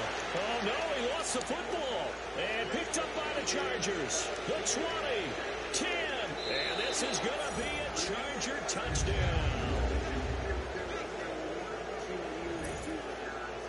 The offense, they've had some sloppy moments. Sloppy there again on that one, and it could be the backbreaker. From a defensive perspective, if the offense is going to be sloppy, you've got to take advantage of that. And that's what they've done all game long.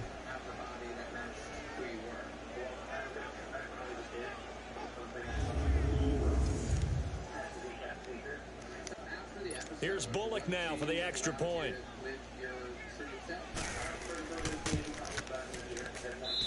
Extra point up and good by Bullock. And the decision to just kick the extra point winds up successful. So here's the kickoff now as he'll get it again following that fumble return for a score. This one fielded at the 5. And he'll take this one near the 25, call it the 26-yard line.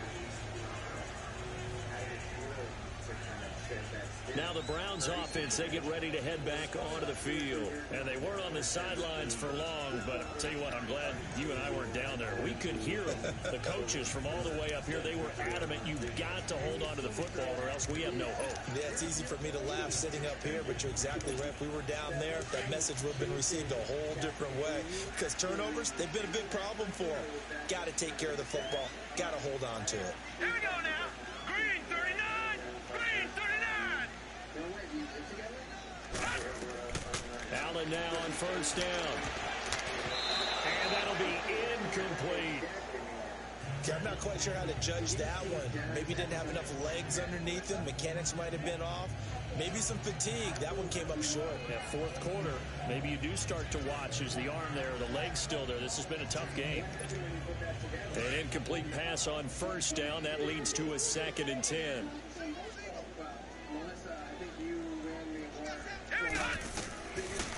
again here on 2nd and 10. Oh, nearly picked. And maybe lucky there. This guy doesn't drop many defensively. 3rd down. Well, I guess they're in a situation now, 4th quarter, where they're forced to take some chances, but I don't know that that was the type of a chance you want to take. And that one could very easily have been intercepted. And if it does get picked off, that could possibly seal this one. So back-to-back incompletions, and that has them staring at a 3rd and 10. All right, here we go. On 3rd down, Allen. And this time he's got the hook up. It's complete. And he's able to take this one up to the 35-yard line. It'll be a gain of 8, but it also lead to a 4th down. So much about offense is what you call hidden yardage. You know, you throw the ball to someone, they catch it, and then they can make a big play. You know, they create a play, run after catch. They did a really nice job here of limiting that and keeping him from a 1st down. Yeah, stopped him in his tracks. Until then, be sure to tune in when Catfish Weekly Show returns with brand new episodes. One final try here for Allen. He's got his man here. It's Green. And he's able to get the first before he's taken down at the 36. The time to pull out the stops is now, and they convert there on 4th down.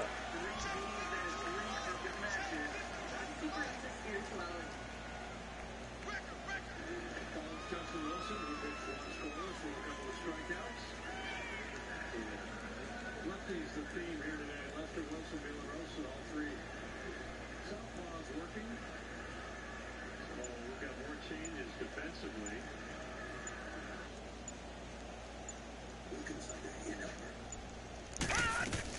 Here's Allen on 1st and 10. And he's going to be intercepted a 3rd time. Picked off at the 38. And they will set up shop at their own 41-yard line. This spot in the 4th quarter with that deficit, had to throw the football. Unfortunately, there's the risk of big turnover. And you know you're going to be throwing against nickel, dime, all sorts of exotic defenses, but you have to do it anyway. Ordinarily, you might want to run the football a little bit, try and get them out of it. But as you noted, this time of the game, this point on the clock, had to throw it. Here comes the Chargers offense now back out onto the field. And last time, 1 play interception. So this offense, they should be fresh. That's a good way of putting it. And I can't wait to see what they decide to do with play calling. Because a 1-play drive where you throw an interception, a lot of people think the very next time out, run the football, don't give them a chance. Maybe play action? I think maybe you go play action, show your quarterback, you get a little confidence in him, and let him fling another one. Good starting field position for them here as they come up 1st and 10. And they'll start on the ground with Hines. And he's going to bowl his way forward to the 48. And now time is called as we've got an injured Charger down there on the field. Well, he gets attended to. We'll step aside.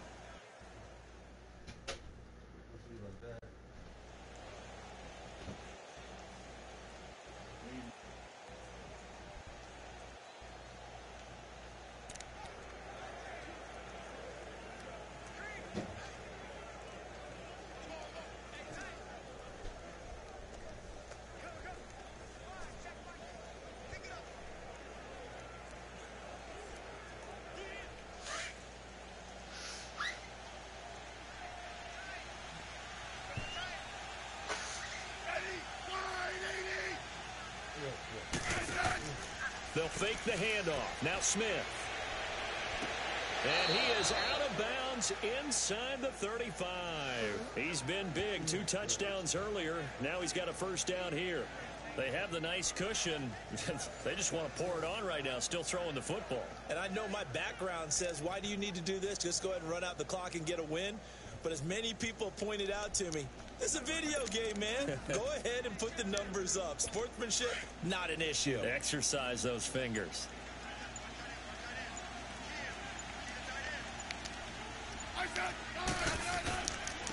They'll run here with Balazs. Oh, he's got some breathing room. And he is out of bounds inside the 30. 7 yards on the pickup there, and it'll leave him with a 2nd and 3. Sometime in this 4th quarter, someone on defense is going to have to step up and force a turnover.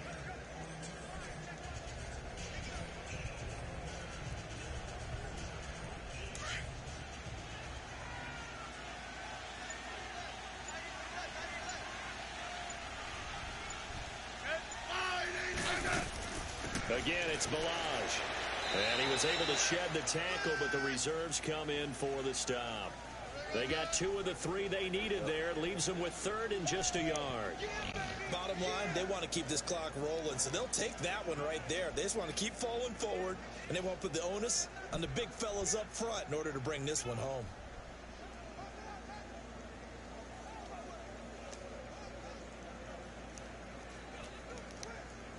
The Chargers on 3rd down, lacking much success, just 2 for 7 to this point. They need just a yard here. It's 3rd and 1.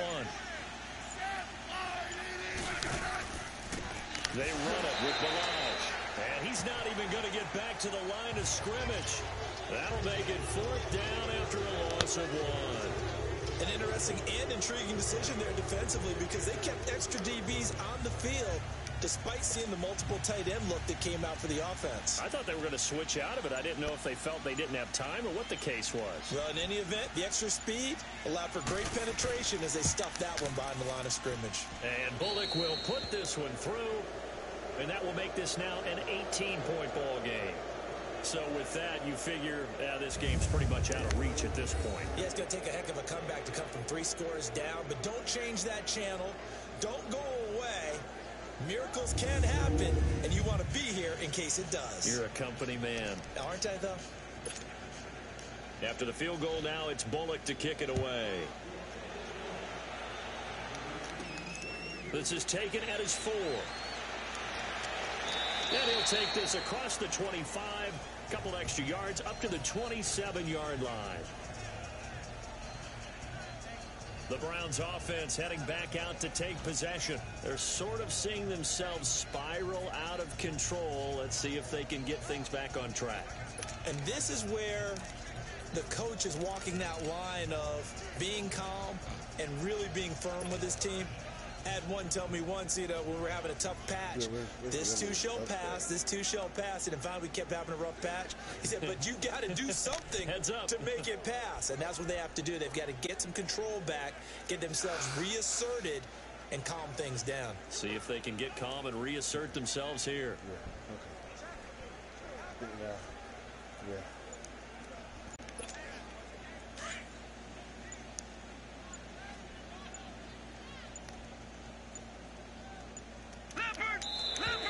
Play clock down to 0, and this is not the way to start a drive. Delay of game, offense. So this will be accepted as it moves the offense backwards. Still 1st down.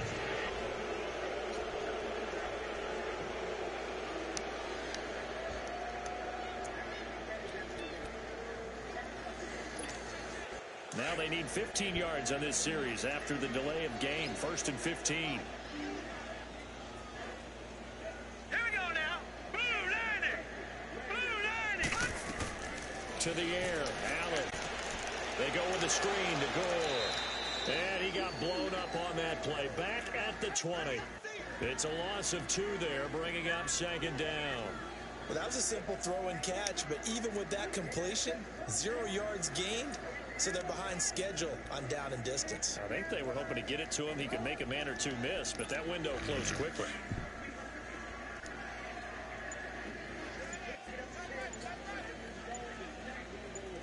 All right, here we go. On 2nd down, here's Allen. And the hit jarred it loose. It's incomplete. It's a lot of contact going on there, and in the end, unable to keep 2 hands on the football and bring it into his body. Everything looked pretty good until the finish.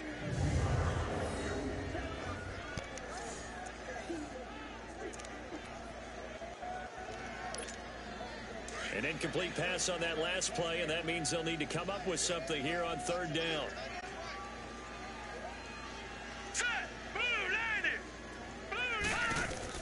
Now Allen to throw. Throwing on 3rd and long. Chargers able to get the pressure and bring him down. The former Brown, Jabal Sheard, in there to get him. And that's sack number 6 for him on the year. The amount of sacks that they've absorbed in this game is absolutely extraordinary. Let's just face it. This offensive line, flat out, cannot handle this pass rush. It's been demonstrated time and time again.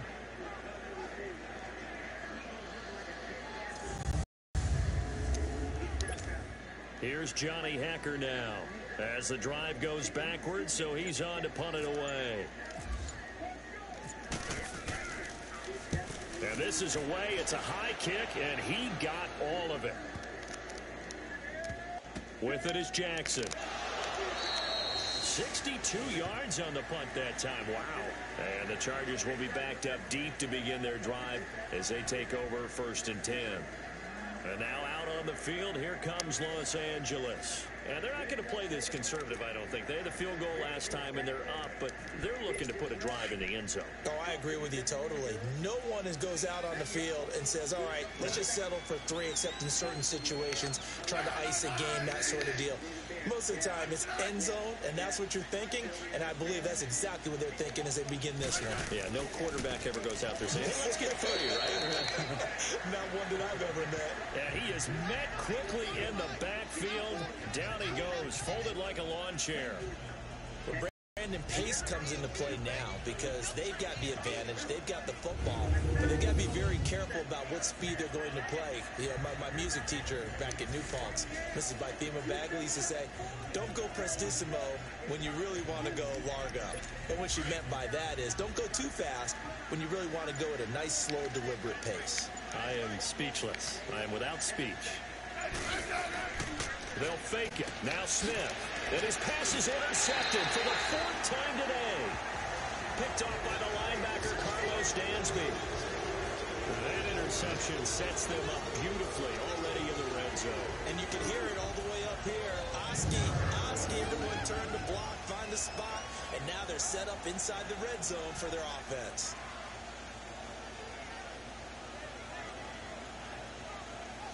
Here comes the Browns offense back onto the field and hoping to do better than they did their last possession when they punted the football.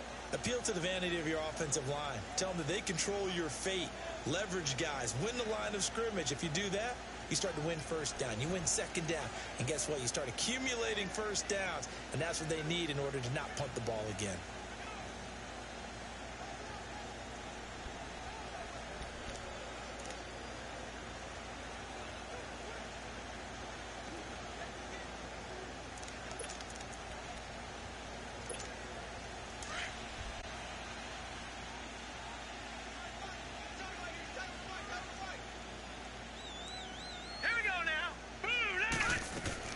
So after the INT, it's Allen.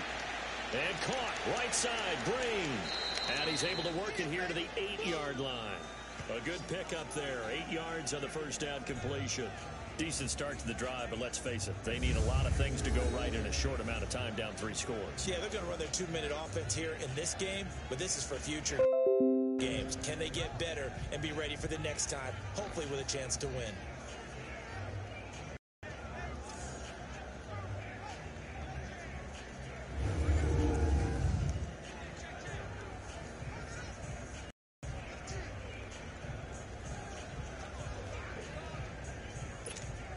Facing a 2nd and 2 after that last catch, good for 8 yards.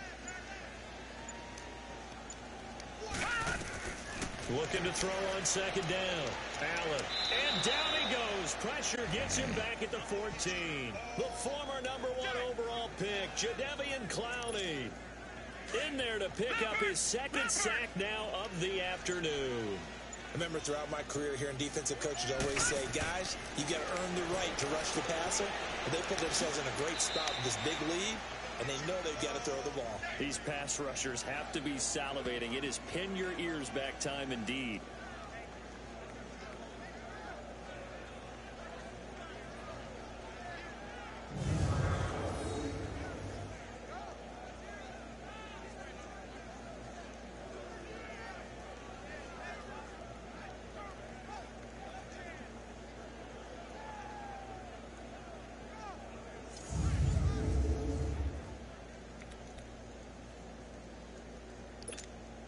A critical one here if they're going to have any shot at this thing. So they'll go for it on 4th down. Set, 3-19, 3. Now Allen, got to have this one. And that's going to be caught for a Browns touchdown. will tie his second touchdown on the season. And the Browns take advantage of field position on the turnover to cash this one in. And man, Charles, talking about singing something in there. Those gloves, they help with one-handed catches, the fun stuff. Any padding for a rocket like that? One would think so, but I'll guarantee you this. After that throw, his hands will hurt later. Not right now in the moment. He's just feeling good about catching. A little stinger, but a touchdown.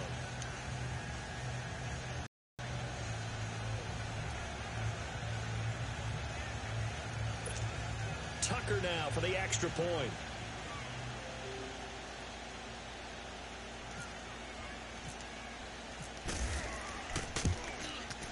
Tucker able to connect on the extra point, and that'll make this now an 11-point deficit.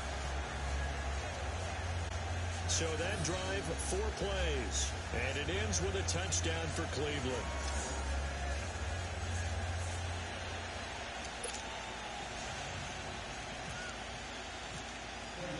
Here's Tucker now out to kick this one away. And that'll carry over the back line of the end zone for a touchback. Now the Chargers offensive unit ready to see what they can do here. Well, don't look now, but they've got a little bit of a battle on their hands again. Back to a 2-score game. The interception that led to a touchdown. You'd have to think they're a little more careful here if they do indeed try to throw the football. Yeah, and I was a little surprised by the last throw. You know, that type of throw with this type of a game, I'm going to be very careful about it. Maybe the only throw you make is maybe a toss to your halfback or something like that. Otherwise, take care of the thing and finish this bad boy off. The drive will commence with a run by Balaj. And he will lose yardage and be backed up to the 24. That's going to go as a loss of a yard, and it'll be second down. Brandon, it's clearly a running situation when you're up in the fourth quarter. They're going to have to stack the box and make it difficult for them to move the ball. Made it very difficult right there, and now they need to repeat that effort. Yeah, bring 7, 8, 9, whatever it's going to take to slow them down.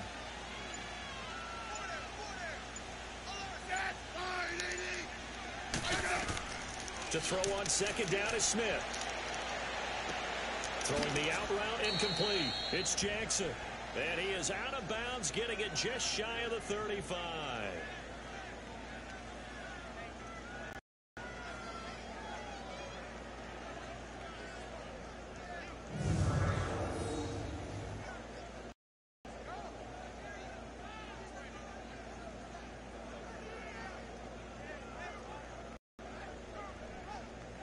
$91 degrees today. No, wait a minute. That's today. That was at 3:52 Chicago time. Jesus Christ. Really? The Chargers on third down. They've struggled to the tune of 2 for 8 so far. They're up against a 3rd and 1 situation. They'll run it now out of the gun. And he's able to get the first before he's taken down at the 36. He needed a yard. That's what he got. And it's going to earn him a new set of downs. Well, it is our business to analyze what we saw out there. And on that play, I saw a defense staying in base, not taking a chance, not blitzing in a situation where they absolutely need the football back. That's either a case of overthinking it or not thinking it through. If you do blitz, do you have to be careful about where you're coming from, or are you just coming from all angles? You have to be careful about where you're coming from, obviously. But at this stage, you have to take a few chances as well. Now Balaj. And able to get this one across the 45 before he's brought down. That one good for 13 and a Charger first. Now, I'm guessing you'd say this is kind of the key here. Grind out some yardage, work on that clock, see if you can continue to tick it down. Definitely. You want to bleed things out at this point, right? Continue to possess the football, gain some yardage, and put the onus on the defense. Do they have to use timeout? What are they going to do to stop you? You're taking charge.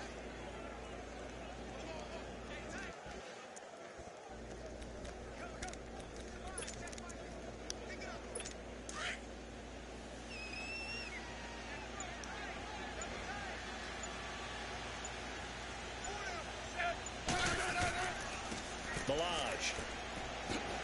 Look at the spin. Give him 5 on the carry there, and it'll be second down. Starting to become a tough spot for this defense. You're down fourth quarter, looking a little fatigued maybe on that side of the ball. Partner, we've seen this before, haven't we? Because Every coach we've ever talked to says body language is important. And now you're seeing guys with their hands on their hips, they're bent over, hands on their knees. And the offensive guys are just saying, let's just keep running it out. We've got them now. A second down pass play there, but it's incomplete. And that one goes incomplete. He's maybe lucky it wasn't a fumble as he got hit as he threw it. It's always tough trying to keep your guy upright when he's trying to throw the football. When you're dealing with those big, bad guys on the defensive front, it's even tougher. And this time, those guys on the opposite side won the battle, getting to the quarterback and knocking him into an incompletion.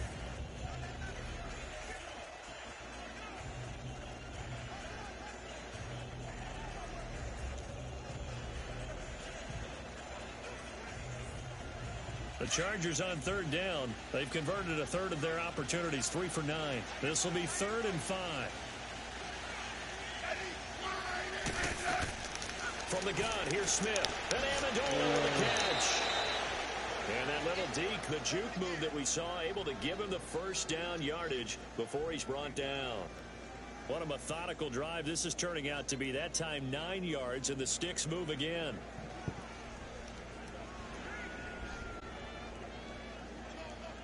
Smith now a perfect 8 for 8 to start the second half. Not bad. 1st and 10. And on the ground they go with a running back. And he'll get 3 down to the 34-yard line. And in this situation with a lead 4th quarter, they're liking keeping the ball on the ground, I'm sure. That's just smart football, but you know the defense has to know it as well. They've got to stop them here. So now we're going to see that loading the box in a big way. 6, 7, 8, 9, whatever it's going to take, puts a little bit more pressure on your big offensive line. They'll stay on the ground. Barrage again. And that one blown up quickly as he's going to be stopped before he could even get started. Call it a loss of 2 on the play. And that's going to bring up a 3rd down.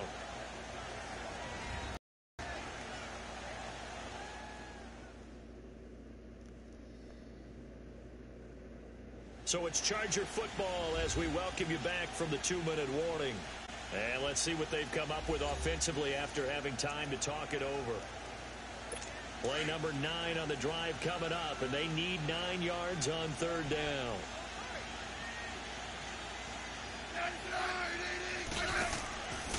And they'll go ground game here with a tailback. And he'll be taken down at the 34. Give him 3 yards there as that'll take us to 4th down.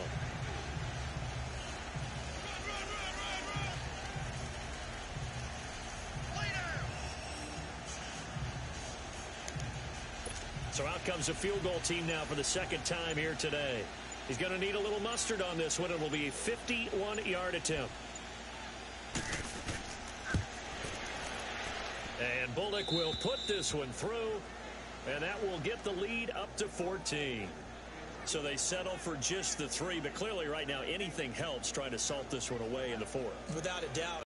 Obviously, a touchdown probably would have been the final nail to finish this thing off, but it's still ate up time, got points. So while it's not mission accomplished, it's darn close.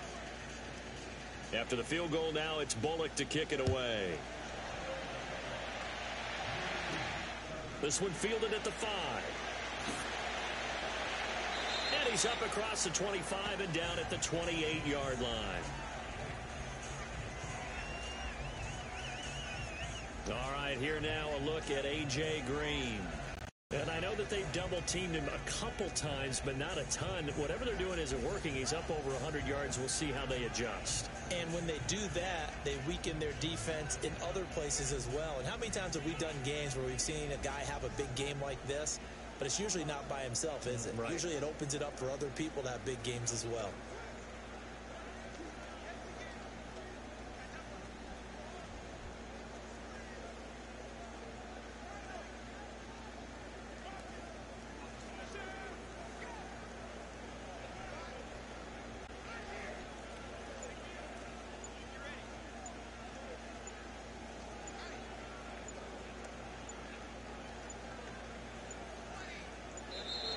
Now problems right out of the gate.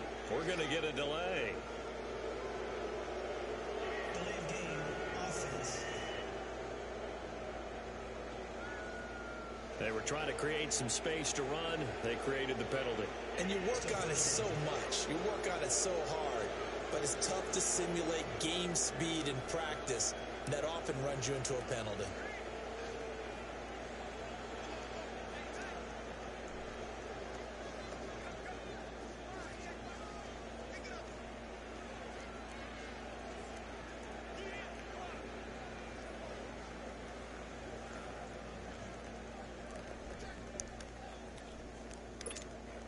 The delay of game backs him up 5, 1st and 15.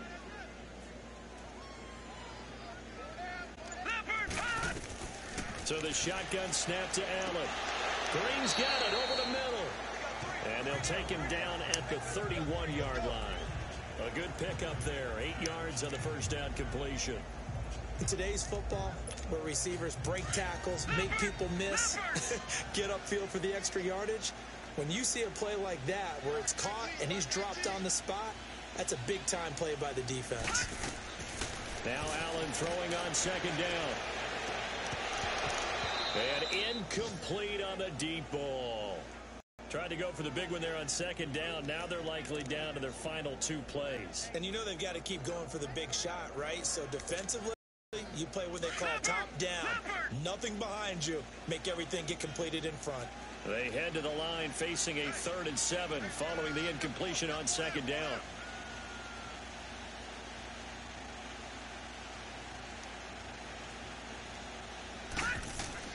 On play action, Allen. And that is incomplete. Not only was the call spot on, how about the execution of that defense right there? The zone was absolutely locked up tight. He was trying to force it in there on 3rd down. But if there's a time to force it, he felt like he needed to make a play, right? Yeah, exactly right. 3rd down, you got to try and find something. There's nothing available there for him.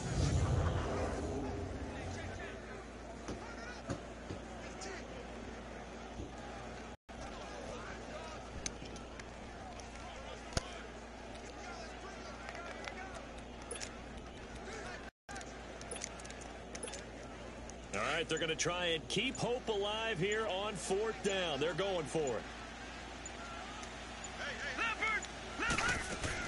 Got to try it here. He's back to throw. And he gets this one to midfield before he's brought down. They keep the game alive, at least for the moment, as it's a 1st down. 4th down trailing in the 4th quarter. They felt compelled to go for it, and they got it. Well, I'd look down at my play sheet, and what I would find, plays that have been successful throughout the game that have worked at the distance you need. That's exactly what they got done.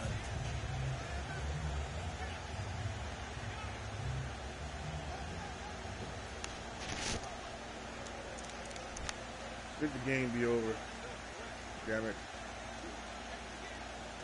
We lost. We'll take the loss this time. Next time, we coming for you. Oh, Hogan, coming for you. Charles, we saw a lot of points go up in this one. Certainly defensively, stuff that they can look at on film, don't you think? No doubt about it. And they've got to go back and check where the errors are, how they're going to fix them, and continue to get better at what they do. But they also need a little adjustment with their confidence. To give up that many points, even if you win a game, that can hurt you.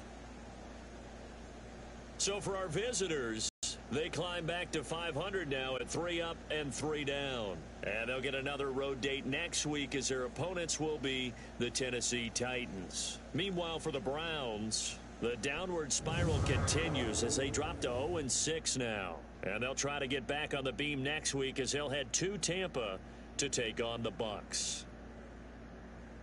And for Charles Davis and our entire crew here at EA Sports, I'm Brandon Gaudin saying so long, everybody.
Now, let's take a minute to see how you can improve your team.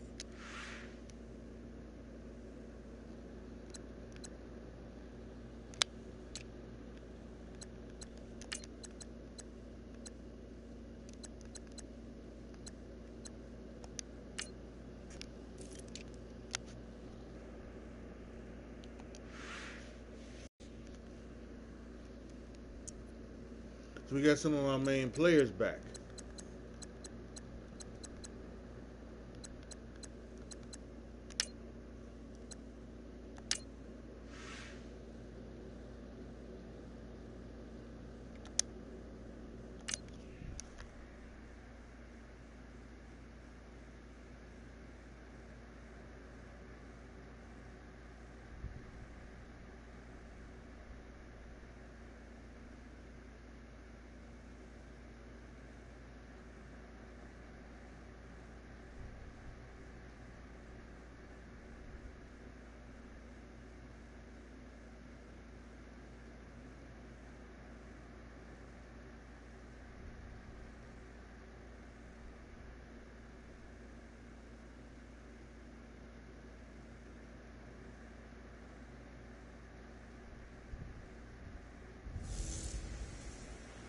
Hello again, everybody. It is the coach.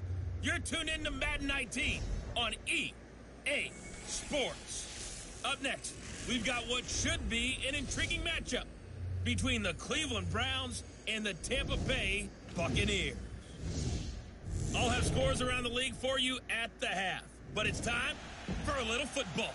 So we'll hand it over to our broadcast team, Brandon Godden and Charles Davis. And we're about 5 miles northwest of downtown Tampa at beautiful Raymond James Stadium near Florida's Gulf Coast. The scene a few moments ago, here it is. It's unlike any other in sport as both teams made their way out of the tunnel. These folks are fired up as their guys are ready to do battle between the Cleveland Browns and the Tampa Bay Buccaneers. Hi again, everyone. Brandon Gaudin alongside Charles Davis. And Charles, you take a look at this Buccaneer ball club. They come in feeling good after back-to-back victories. Meanwhile, for the Browns here, they come into this one 0-6 on the year, and really it's sort of just been one thing after another. Coupled with they don't start very fast. The first quarter's really been an issue for them. They've got to learn to get out of the gates quicker in order to try and win some games.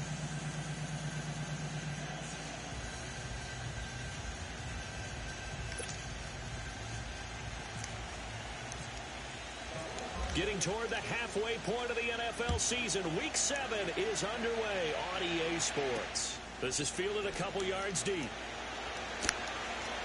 And the decision to bring it out will cost him about 5 yards as he'll get this only back to the 20. So out come the Bucs now for their first drive. Bringing them out is, of course, one of the most iconic QBs in NFL history, 5-time Super Bowl champion Tom Brady. And he ought to have a lot of pep in his step after last week's performance because he did exactly as you want him to play if you're a coach. 3 touchdown passes, 0 interceptions, which usually means you're making a lot of right decisions out there. And got him the win.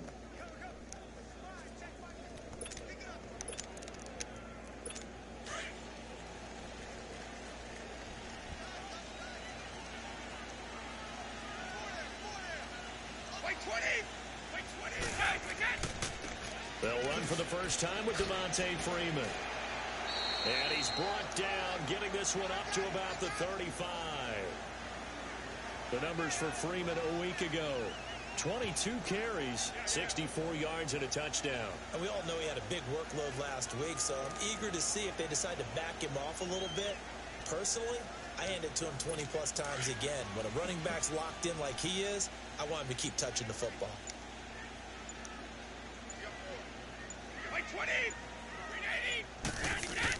Freeman again, a first down carry. And able to use his blockers to get this up over the 40. A solid run on first down. Gain of 7 leaves him with a 2nd and 3. A nice run here early on. It doesn't take a great play caller to realize you want to establish a guy of his caliber with runs like this early because they'll pay dividends as the game progresses.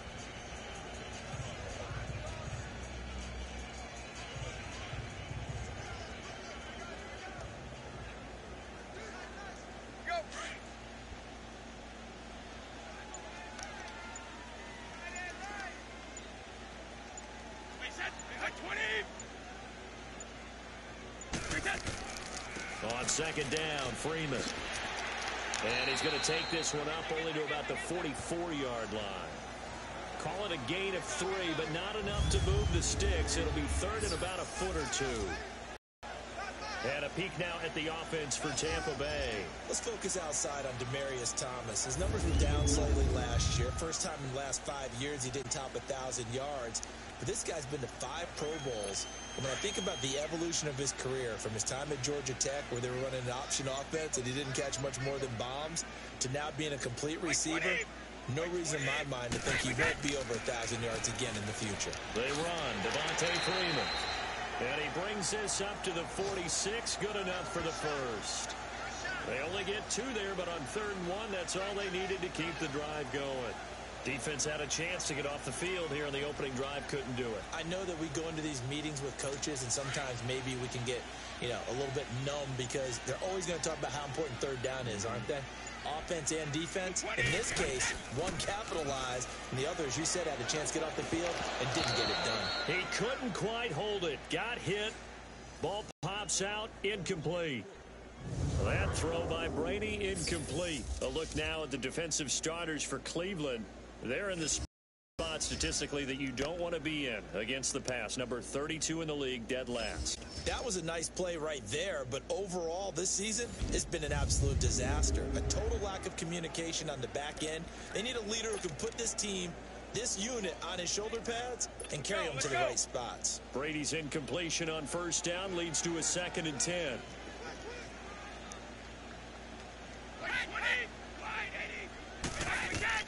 Brady again here on 2nd and 10. And that one got tipped. Kind of threw everything off. It brings up 3rd. So a look here at the key inactives, and we got this list before the game down on the field. They tell us the same thing every time, don't they? Next man up. No excuses. Be ready to play. That's the mantra of every organization. The key is having guys on the roster who are capable of filling in and playing at a high level. That's when you know you've drafted well, scouted free agents well, and stocked your team just the way you're supposed to. Brady now to throw. On the crossing route, he hits Demaryius Thomas. Just a 5-yard pickup, and it leads to 4th down. Well, we hear so often how tackling has become almost a lost art in the NFL game. But it's so important to tackle well on these receivers, especially in a play like this one. 3rd down, they gave him the underneath stuff. You got to go up and make the tackle right away.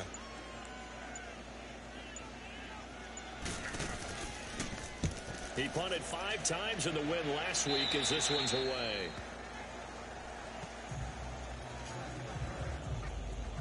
So here come the Browns for their first drive on offense. It's Josh Allen who will be under center, the rookie quarterback who was drafted 7th overall from Wyoming.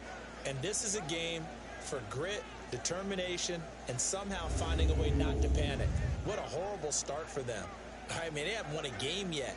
So now, as a quarterback, you're not just talking to your team. You've got to demonstrate to them what they need to do to win. He's got to be the leader by how he plays. Now the first carry here for Frank Gore. So a nice job to break the 1 tackle, but not much daylight after that as he's brought down. 3 yards on the pickup there, and it'll be 2nd down. And the Buffet boys, the O-line, hopefully they're ready today. Listen, you got to feed them first. But if you do, you usually get a great product out on the field. And when they play well, the quarterback can't wait to feed them afterwards.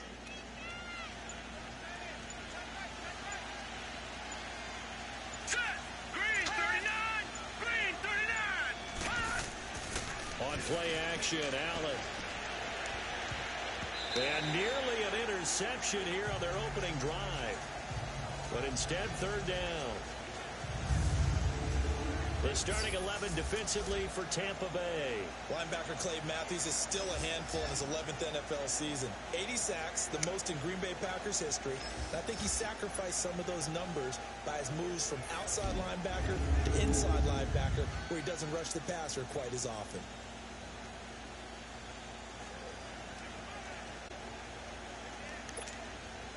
They head to the line facing a 3rd and 7 following the incompletion on 2nd down. Throwing is Allen on 3rd. And down he goes. A Buccaneer sack. Cameron Jordan. in there to drop him for a 6-yard loss, and that'll lead to a 4th down. I spent a lot of extra time preparing for this game, watching this offensive line, because they gave up 5 sacks last week in their loss. They just gave up another one now.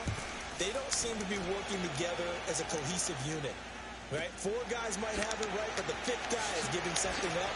They've got to find a way to all get on the same page. So possession goes over here on the punt, and the Bucs will get ready to go on offense. Our first half update now from Philadelphia, and it's the Panthers there out to the early advantage. Mohamed Sanu, he's got a first-quarter touchdown grab there. The Buccaneers in good field position here to start out 1st and 10. Now a play fake here on 1st down. And it pops free. The collision there jarred the ball loose and brings up 2nd down. So he can't hang on, and as I watch that unfold, I remembered an expression that I've heard, maybe from you, I don't know, but you're going to get hit anyways, might as well hold on to the ball. Right, you know a coach said that, right? Yeah. Not an actual player.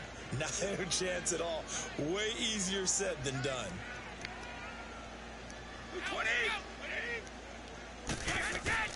Now a play fake. Brady. And incomplete there. A nice hit. Jars the ball free and brings up 3rd down. Even the greats in this game, and he certainly qualifies as one of them, they're going to have trouble if they continue to throw into double coverage. He better be careful. Throwing into too much double coverage might have a couple of them picked off. Now they face a 3rd and 10 after back-to-back incompletions.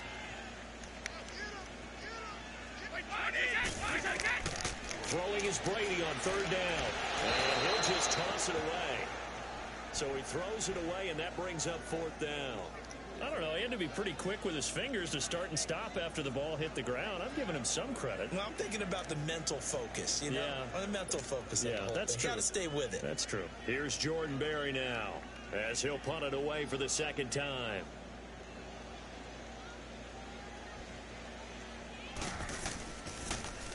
He steps into this one, and this is a rocket. Now this is fielded in the end zone. A good return there, 17 yards. And the Browns will take over with a 1st and 10 deep in their own territory. And now Cleveland geared up to take the field. The last couple of drives have ended in punts. Maybe the crowd minds that, but you're a defensive guy. You're okay with a couple of punt drives. Listen, I'm the guy that loves a 0-0 pitch game. All right, in baseball, I can handle that going into the 7th inning. I think the crowd, though, they want to see a little bit more excitement. Let's see if someone can bring something free on offense and get going. Offense at a premium the last 2 drives. On the right side, caught by Green. And he's taken down, but not before he gets this across the 25-yard line. The numbers for Green a week ago, 9 catches, 112 yards. And he was able to haul that pass in there, but he knows he's got a tough task ahead of him. This unit in the top 5 in the NFL against the pass. He's going to have to really work hard to get open. All right, here we go. Blue 90. Snap comes at 1, and it's Allen. And incomplete. Crisis averted. Almost picked. Instead, 2nd down. Oh, man, that was close. The opportunity to change momentum, big play, right in his hands, unable to come down with it. A sigh of relief, no doubt, on offense that fell harmlessly to the ground. So now 2nd and 10 after the incompletion on 1st down.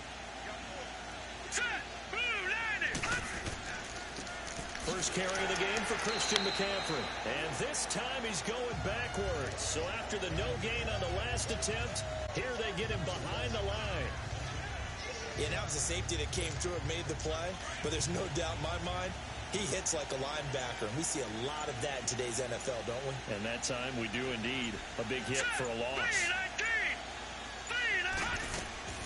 Now Allen to throw on 3rd down. That's a strong running. Hits his target, the tight end, Will Tye. The completion there winds up a wash, and it'll bring up 4th down. Well, the good thing about covering any game I do with you is I know that there's no problem with rhythm. Now, what we're watching offensively, A little bit of a problem there. Yeah, punt on the first drive, looking at another one here. Just a little slow. You know, they were talking about a fast start, but that hasn't been the case. Yeah, and let's face it, any team we cover always talks about a fast start. That's true. But it's not necessarily going to happen just because they say so. And whether it's the script, whether it's, you know, just what they're going through, whether they're seeing different defenses, they're going to have to figure it out as this game moves on.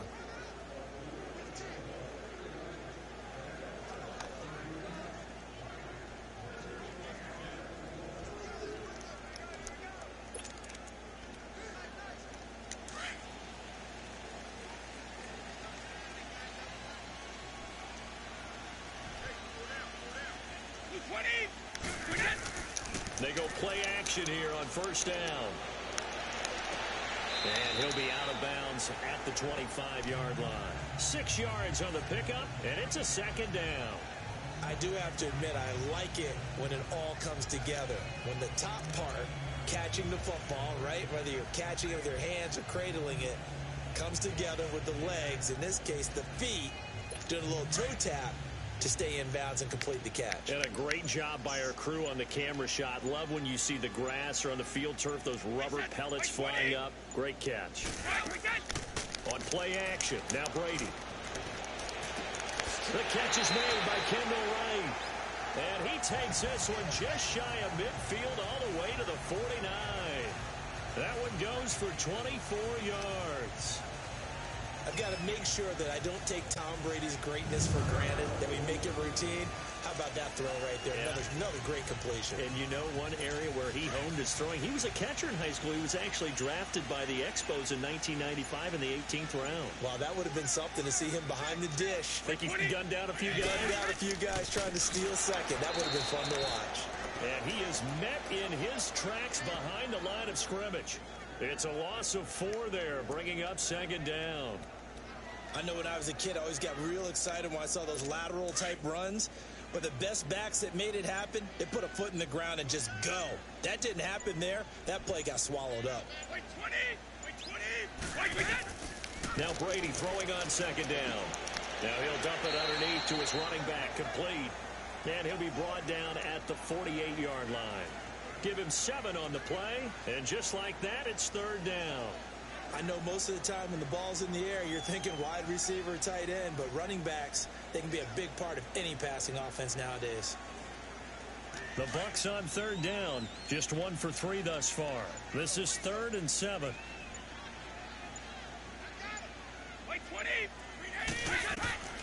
From the gun, it's Brady. Looking for Green, and it's intercepted.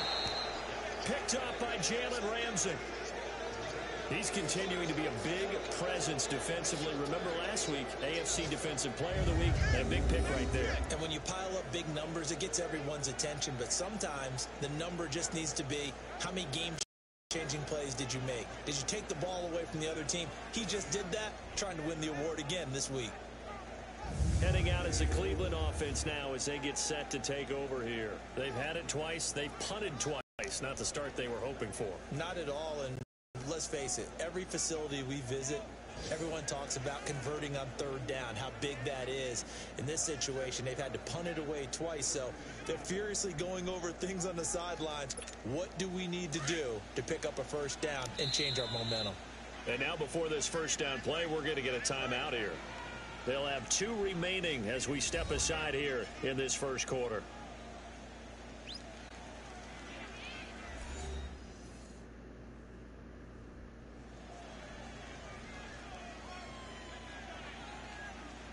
So the offense took the timeout. Looks like they're ready to go as we get set to resume the action.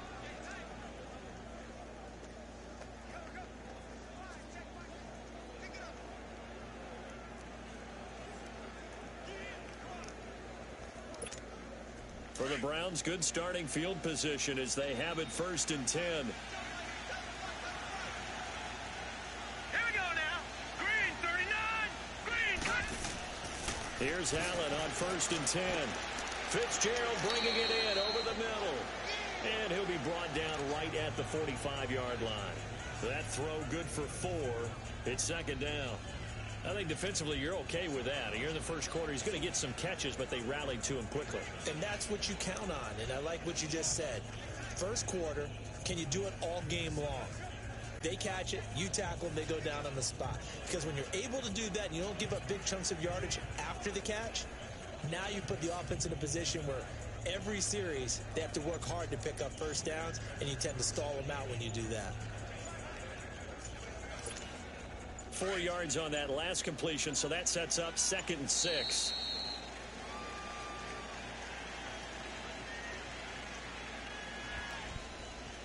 Delay of game, offense. So that one will be accepted. Still 2nd down.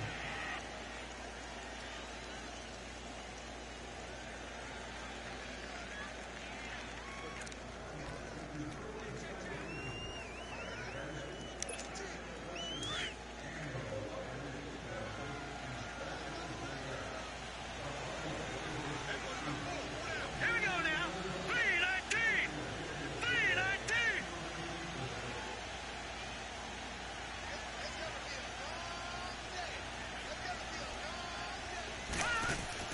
On 2nd down, here's Allen. He's got Green.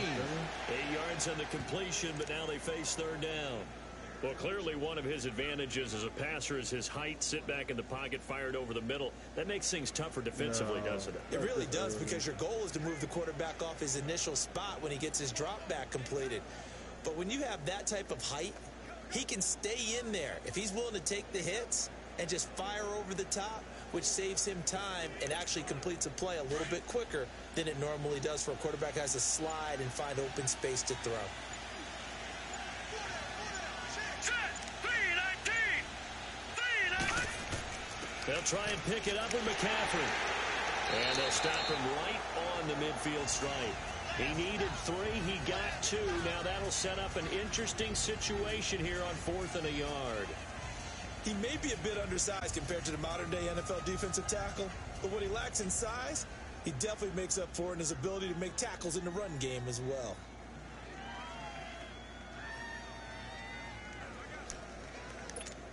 Here's Johnny Hacker now. He'll boot it away from about his 35.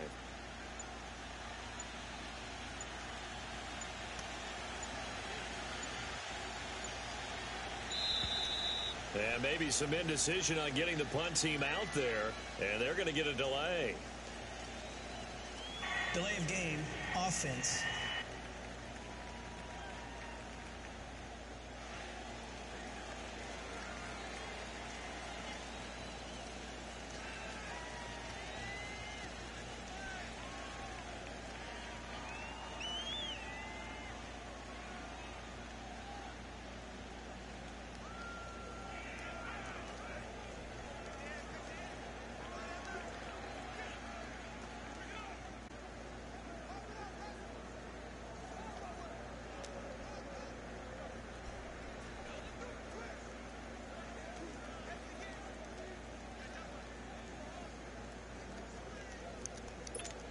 Here's Johnny Hacker now as he's on to punt for Cleveland.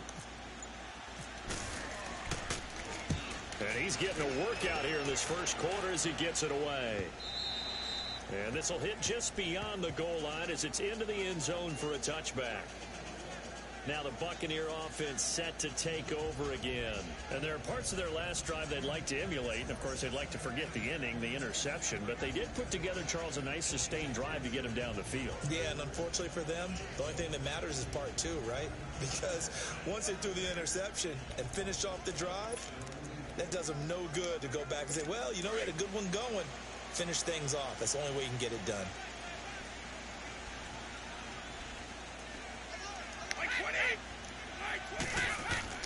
Trying to shake off the interception. He'll look to throw. Rush coming, and he's taken down. Mike Bennett in there to get him for a loss of 5. And they weren't in zone coverage. They were in man, and each man did his job. And that looked like vintage, old-school coverage, didn't it? Man coverage reminded me of an old Raiders team. They had a Hall of Famer at one corner and a Defensive Player of the Year at the other, and they just locked people down. And that didn't fool anybody. He's going to be dropped in the backfield. So he loses 3 yards there. Now 3rd down. It's a tough one right there. He ran right into the teeth of the blitz as the linebacker was freed up in order to stuff that one for a loss. I think quarterbacks got to see that. Got to find a way to audible into something a little more advantageous. And he takes a shot on the release as this will be incomplete. Nothing open downfield, and he had to get that one out in a hurry because he just knew he was about to take a big shot. Probably couldn't get his legs into the throw. Became an all-arm throw trying to check it down to his running back. Incomplete. He's been a busy man here in this first half as he gets it away. Here's Ginn. Whoosh. A very good return there. Give him an even 20 yards. And the Browns will take over 1st and 10. And the Browns getting set to go. The results for them so far not that great. Well, not good at all. 3 drives, 3 punts. Yeah, and now what you're doing is you're looking at your play sheet.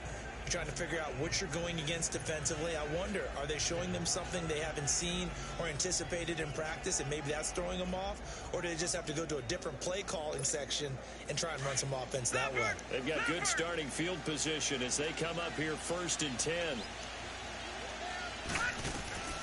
On 1st down, Allen got his man complete over the middle. It's Green, and he'll get it down to the 47 here. 7 yards, the pickup on the pitch and catch. And that's one of his advantages of a passer, is it not? With his height, setting back there in the pocket, firing it over the middle, he can really see everything clearly. It is, and I know that other quarterbacks get it done different ways, all right? You don't have to be his height to make a great play. But what he does is he takes away having to make those slide steps in the pocket to find angles to throw the ball through. He just throws right over the top of it because he can see everything, and sometimes that saves time and gets the ball to a receiver quicker.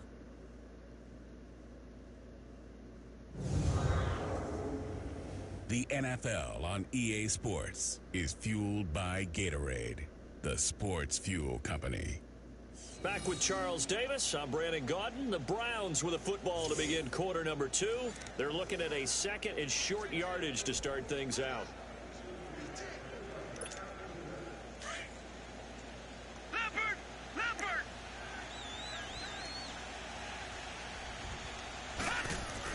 Allen looks to throw on 2nd down, and that is incomplete. Adrian Amos, the safety, able to make the play. When I watched that play, I thought about what my coaches had told me in the past. The biggest teaching point, get your head around. Locate the football so you can make a play on it while it's in the air. That's exactly what he did there. That was nice.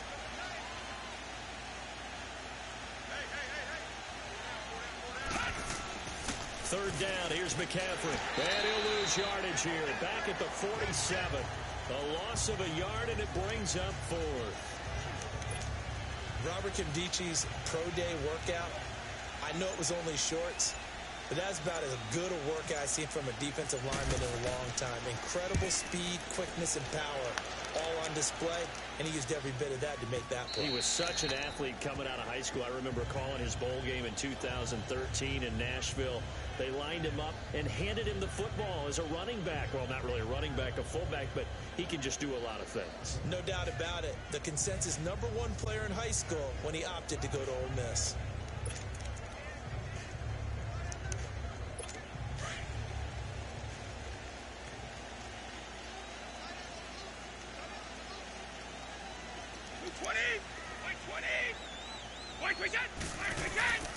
The drive will start with a carry by Devontae Freeman. And nothing doing. He's immediately taken down at the line of scrimmage. Call it no gain on the play, and it'll be 2nd down. And as a defensive end, getting off the ball quickly, swarming to the football, making a tackle, that's what we saw right there. Yeah, that's what their job is, and really a lot of the time they have to throttle back a little bit in the run game because you know those defensive ends, they're like in a sprinter stance. They're just headed straight for the quarterback. That was good recognition on that play to hold them to no gain. On 2nd down, here's Brady. And the hit jarred it loose. It's incomplete. The beauty of being able to play a zone defense when you can sit back and see the ball coming out of the quarterback's hands, guess what? Creates a lot of confusion, kind of a muddle in the middle of the field where you can go make a play on the football. The Bucs on third down. Just 1 for 5 to this point. This is 3rd and 10.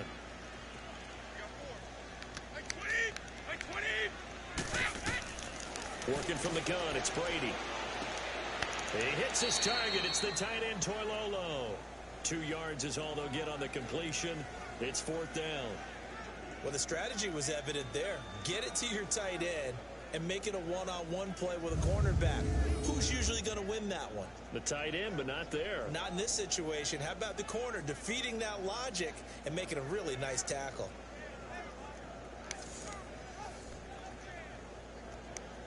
Here's Jordan Berry now. He's been terrific so far.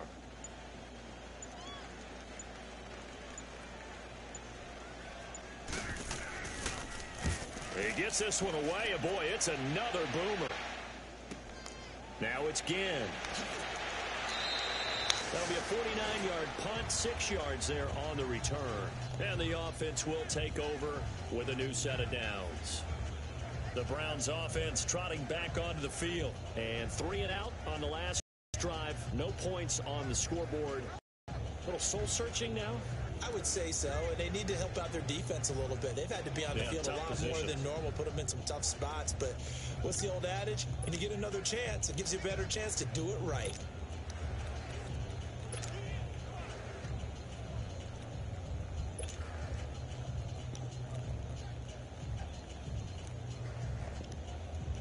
Let's see where I'm at.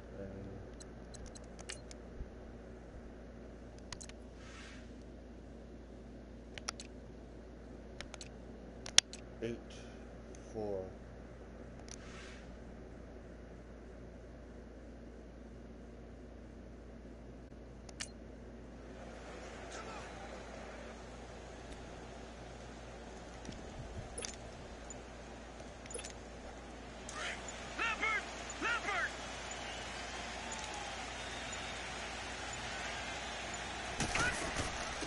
Now Carlos Hyde in the game. And he went backwards. He'll be down at the 30.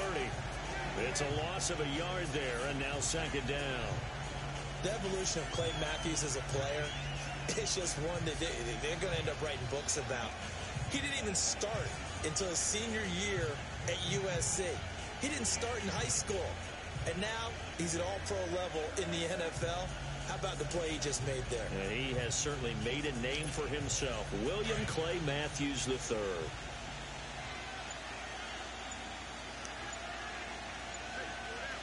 Let's go! 3-19! 3-19! And here's Allen looking to throw on 2nd down. It's a short one here, complete to his tight end. And he'll get it up to the 33-yard line. That throw good for only a couple. It brings up 3rd down. And, partner, I think that's a great example that not all tight ends are created equal. Because everything was right. Got the completion, but he's not one of the more dynamic guys in the league. So even though he caught it, couldn't turn it into much more. The Browns on 3rd down. Not good. 0 for 4 thus far. This is 3rd and 8. They just do get the playoff as he'll look to throw. It's complete. It's Fitzgerald. They get only 4 that time as that leads us to a 4th down. So much about this game is just understanding situations and then having to execute, isn't it? Guard the first down sticks. Don't let them get there. And they rallied and made the tackle.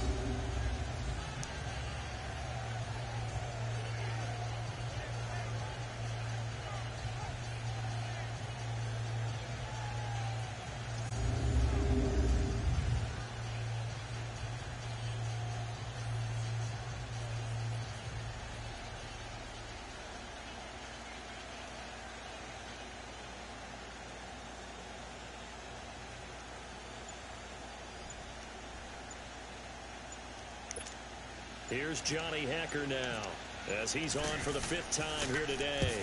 And he gets this away, and look at this. This is a good one. And that'll hit in the end zone. Much too much leg there. That'll be a touchback. Now the Buccaneers offensive unit back out on the field. The crowd may be losing just a little bit of the edge after back-to-back punts. They want some big plays. They want to see some offense. They want to see somebody break away, whether it's through the air or on the ground. Now it'll be interesting to see where the patience is on both sides. Each head coach, can you hang in there and not try and force something that could put your team in some jeopardy?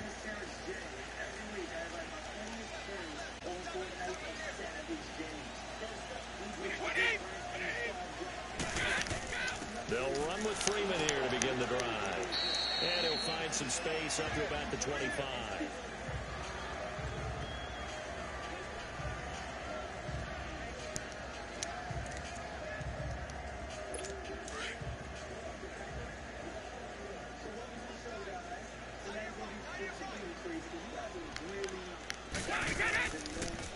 Again, they'll run with Freeman.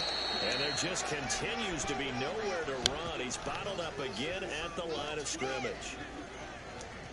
He had a great read there from his free safety position. And, Charles, you know with those guys, it's all about their eyes. They have to be laser focused. Yeah, I had to fake my way through it when I was playing, but now I can see exactly what they're doing. And on that play, he obviously had no presence to feel like he's being pushed for a pass. And without that, that allowed him to get up to the line of scrimmage and hold him to no gain.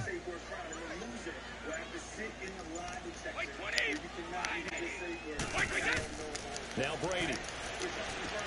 Now he'll dump it underneath to his running back, complete. And he gets it to the 32, good enough for a first down. It's a 7-yard gain there, and it's good enough to move the chains. And we see another pitch and catch there to the running back. This position just continues to evolve.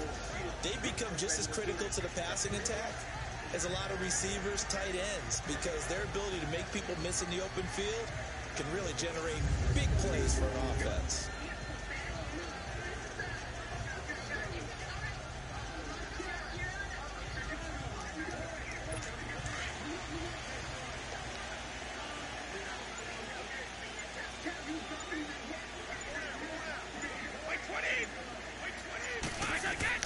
Brady now on first down. And it's a short one here, complete to the tight end.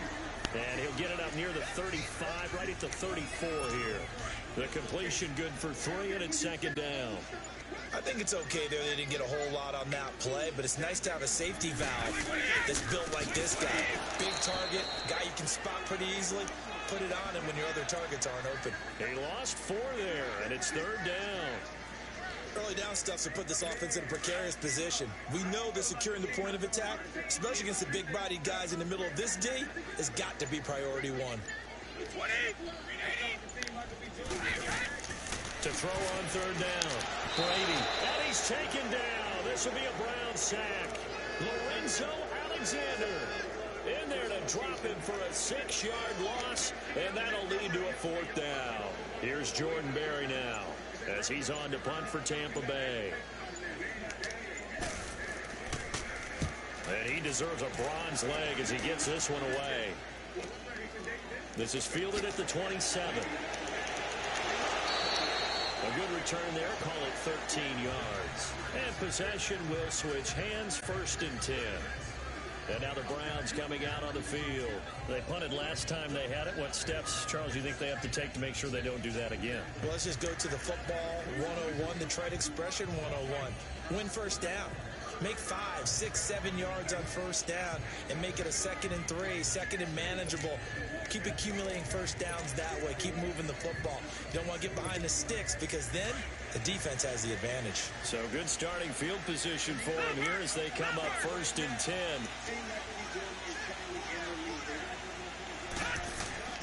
They start on the ground with McCaffrey. And he'll lose yardage on the play back at the 37-yard line. That's going to go as a loss of 2, and it'll be 2nd down. Anytime you call an inside running play, you just know there should be a lot of congestion there. You're counting on your offensive line to take control of the line of scrimmage. That didn't happen in this case, and that play got bottled up.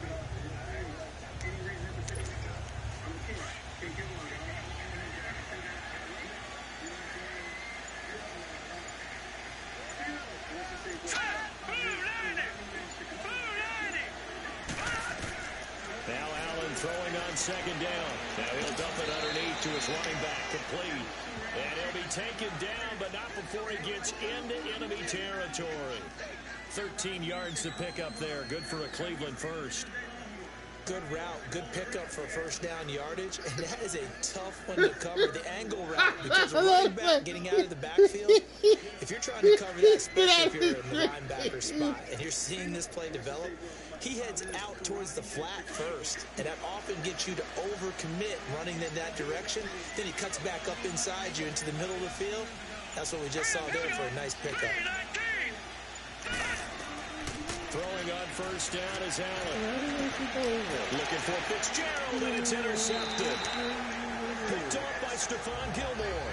And his guys will take over at the 25-yard line.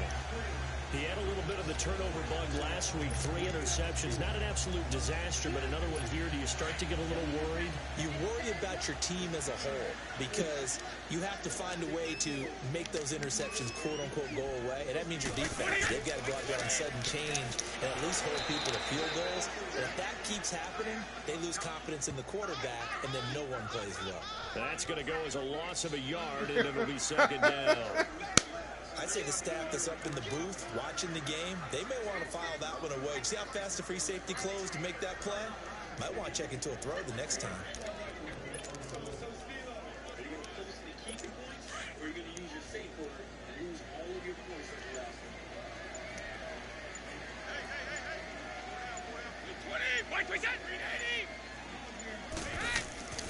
one. Freeman again.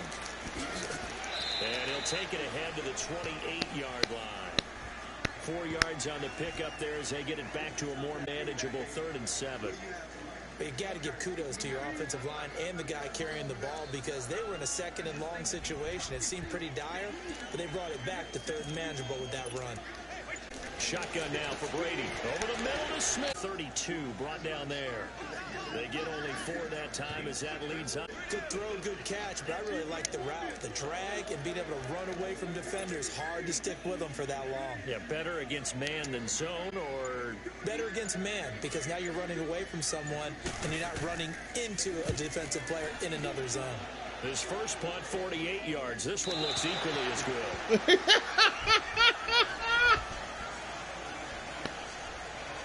And now Cleveland geared up to take the field. And following the interception, just any interception, are you a little bit more cautious when you start that next drive, or no, you just throw that out the window? I think you are. I don't think that there's any way you can run back out there and go, totally didn't affect me. Let's just go ahead and be loose with the football again. You're going to take care of it, but you have to be careful about being too cautious because now you can't run any offense at all. Still want to attack. We'll see how they attack them here.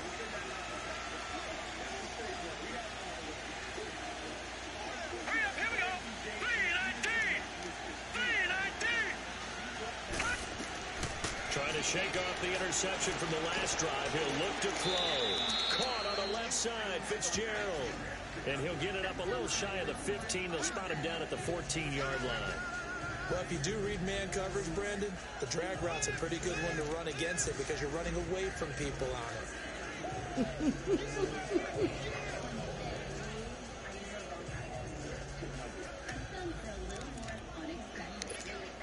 That first down completion only netted him 3. 2nd and 7. Here we go. Blue line it. Allen to throw on 2nd down. And his throw here is incomplete. Seems like this defense, especially the secondary, has really been contesting about every throw in this first half. Remind me of a good half-court defensive basketball team. Every time a pass is thrown, they're right there in good defensive position, able to affect the play. They head to the line facing a 3rd and 7 following the incompletion on 2nd down.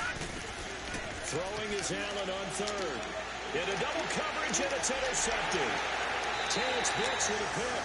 And he's going to get this on down to the 13-yard line. So that's back-to-back drives where they're throwing an interception. Ordinarily, we look at the offense and say, what's going on with your scheme? Maybe we should look at the defense and just give them a whole lot of credit. They've got them frustrated right now.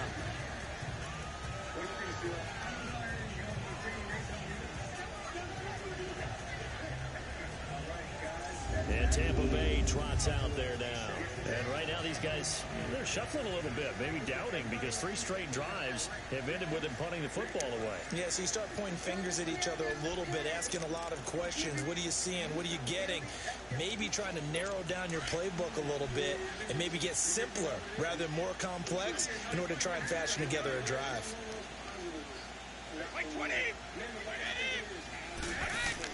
So after the INT, it's Brady. And he's into the end zone for a Tampa Bay touchdown. Tre'Quan Smith, his 3rd touchdown now on the year. And the Bucs are able to strike for 6. On this play, he just made a great route. The quarterback had to deliver it, sure, but a great route run there. And, Brandon, this is what the best receivers do. They work on their route running, because it's one thing to have athletic ability, but to really get open, you have to set up defensive backs with different routes and be precise in your cuts. Well, we looked at each other right away. We knew that flag was coming out. And I always enjoy the conversation post, because officials always tell you, I don't want to throw the flag, but you caused the play. You did it. I had to. Set now to kick this one away, and off it goes. This is taken about 7 yards deep. And they'll start in a hole here as he's brought down at the 11-yard line. Well, conventional football 101, tells us if you don't get it back to the 20-yard line on a kickoff return, that's a disappointment. But some of these teams, special teams coaches, with approval by the head coach, they give them full authority to go ahead and bring it out and try to be aggressive.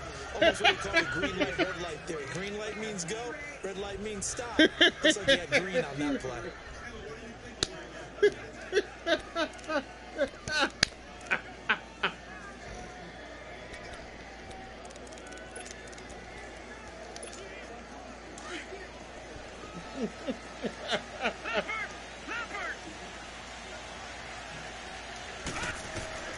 They go back to the air here after the INT on the last drive. He's got his man on the crossing route.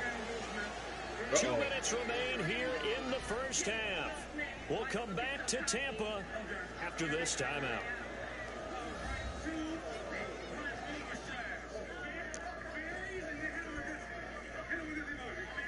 We remind you that coming up at halftime, we'll send you cross-state to Orlando, where Jonathan Coachman will have all the stats and all the scores from games going on during another busy Sunday in the National Football League.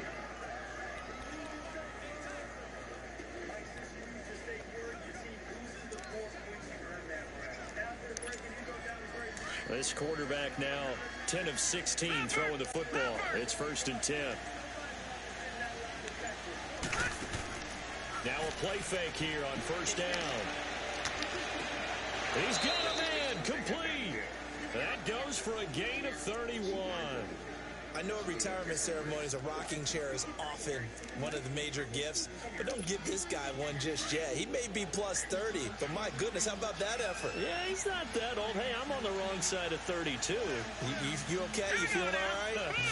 I'll be all right. Okay, good. I just need some chocolate and a box of tissues.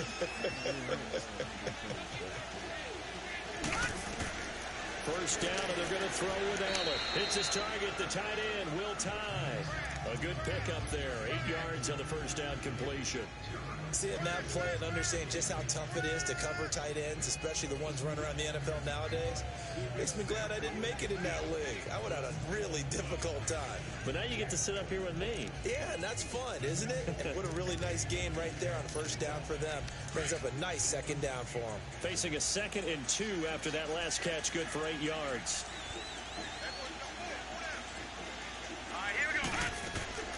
Now Allen again. Fitzgerald's got it right side. And a stoppage here, a timeout before this 3rd down play takes place.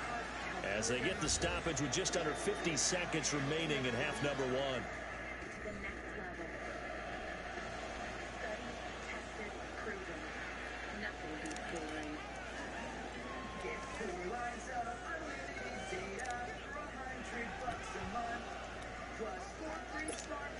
The Browns on 3rd down. They're struggling. 0 for 6 thus far. This will be 3rd and 5. And again, it's Allen. And he's got Fitzgerald. And he's going to get this down near the 20-yard line. 11 more yards there. This methodical drive continues.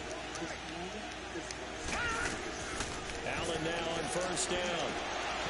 He couldn't quite hold it. Got hit. Ball pops out. Incomplete. This defense is not going to make it easy for you. They're a physical group, and we just saw it there on that play. It came in, made the contact, just as he's trying to haul it in. After the incomplete pass, here now is 2nd and 10. Hurry up, here we go. Blue lining. Blue lining. Allen again here on 2nd and 10. The catch made over the middle by Ginn. And he'll take it down here just shy of the 15 at the 16-yard line. That catch good for 5. It's 3rd down. Again, they'll throw with Allen. Quick hitter here, it's complete.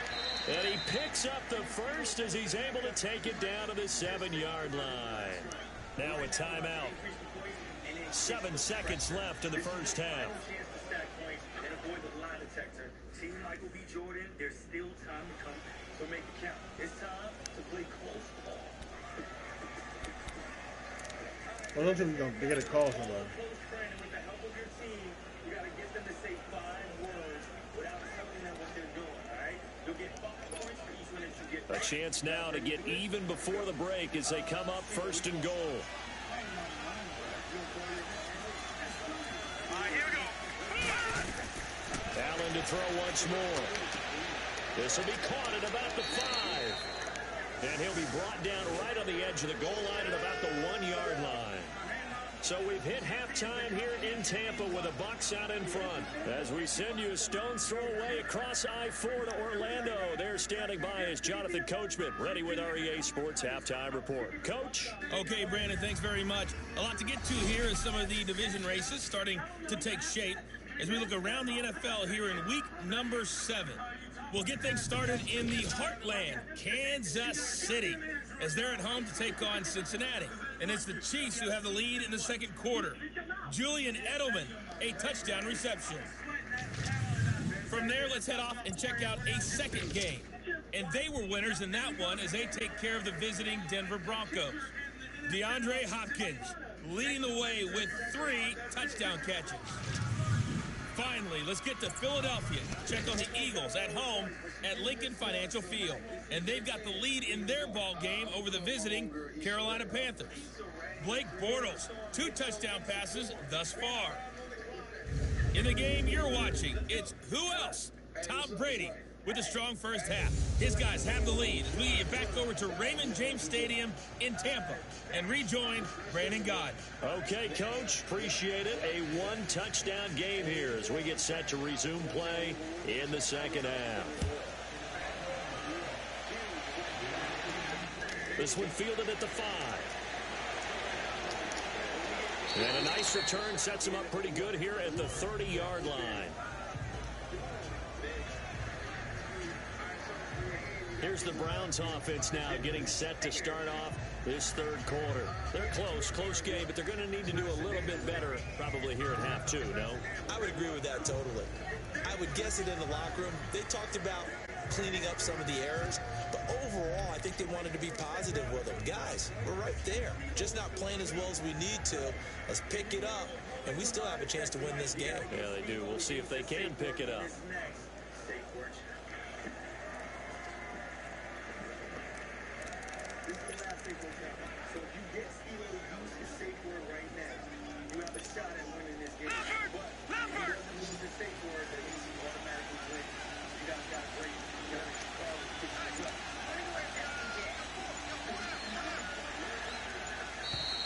Play clock down to 0, and this is not the way to start a drive.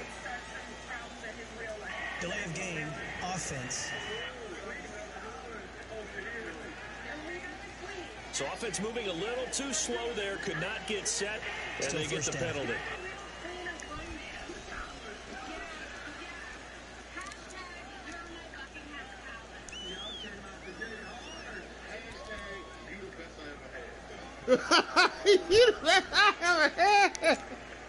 So a little bit of a stiffer challenge now. 1st and 15 following the delay of game. Here we go. 3-19. 3-19.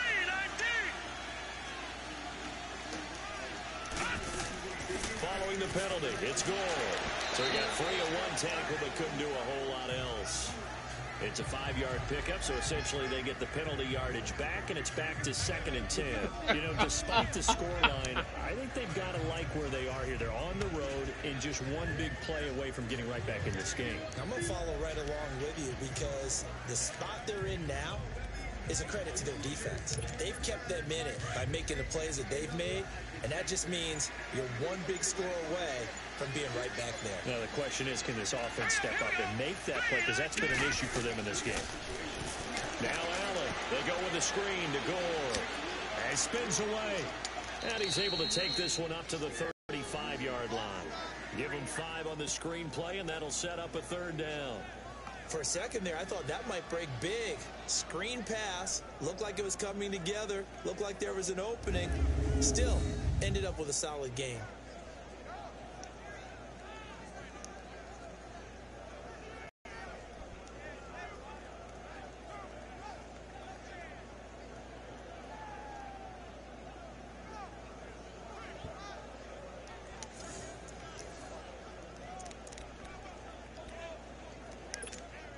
The Browns on 3rd down. They've struggled to the tune of 2 for 8 so far. This will be 3rd and 5. Set. 3-19. To the air. Allen. Now they set up the screen. That's complete. And he'll lose yardage. Brought down at the 32. And a loss of 3 to bring up 4. I love the intelligence the defense just showed there. Read their keys, saw the screen developing, ran to it and smothered it. What a 3rd down stop by them.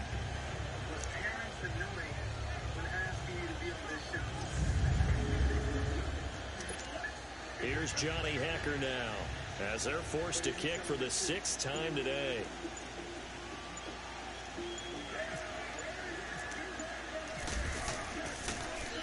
And this is away. It's a high kick, and he got all of it.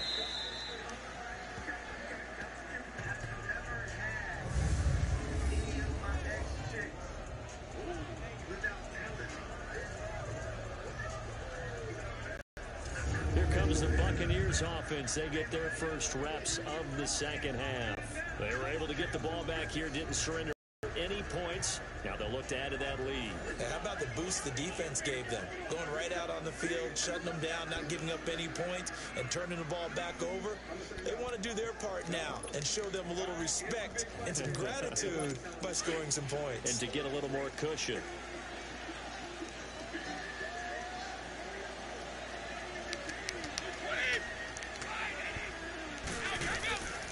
They'll try to get the ground game going with Freeman.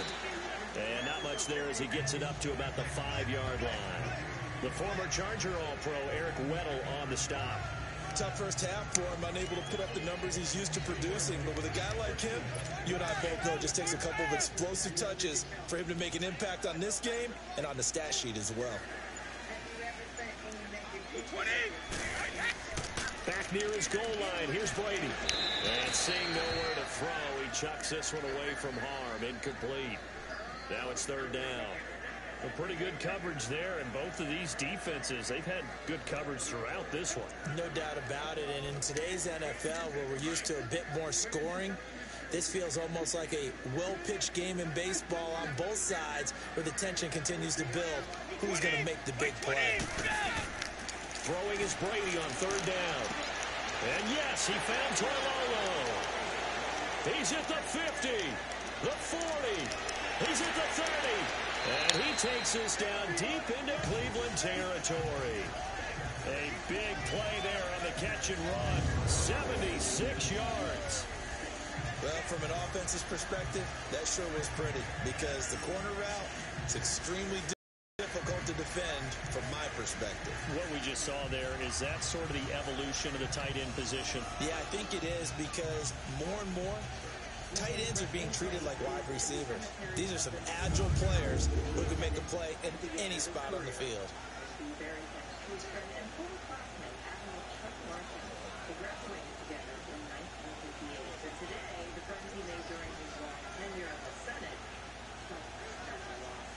So on the other side of the field now, it's 1st and 10 as they've got things rolling on this drive. They go play action here on 1st down. It's brought in by Harris. And able to break one tackle, but then quickly brought down. So that throw good for 4. It's 2nd down. Well, they were unable to make anything really big out of that, but it's not a bad idea to find your tight end and give him an easy completion and keep moving things forward. Almost as bread and butter as a good running back dive play.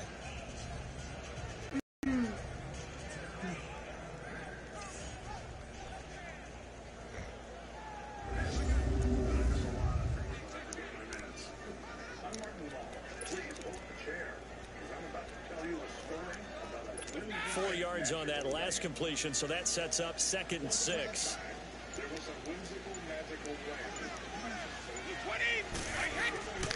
A handoff, Devontae Freeman.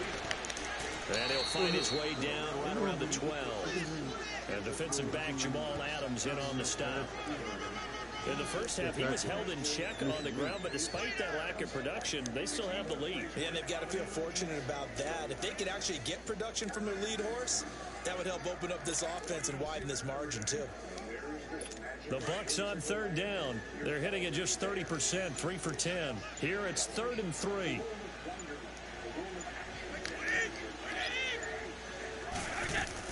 Brady going to try and throw on 3rd down. This is caught. And he won't have the touchdown, but he will have the 1st down as he's tackled at the 2. They're able to convert on 3rd down, and that sets up a 1st and goal. Well, they've had a great, impressive drive going here, and that pickup ensures the drive continues. And not only do you continue the drive, which is demoralizing for the guys on the defensive side of the ball right now, but you make your own defense happy. They're able to get a little more rest over on the sidelines while this one continues downfield. That's going to go as a loss of 4, and it'll be 2nd down. So statistically, both of these offenses having a rough time getting a running game going. But, boy, what a nice play there defensively. Tackling him behind the line, but you're right. You look at the numbers. Neither side looks on track in the ground game.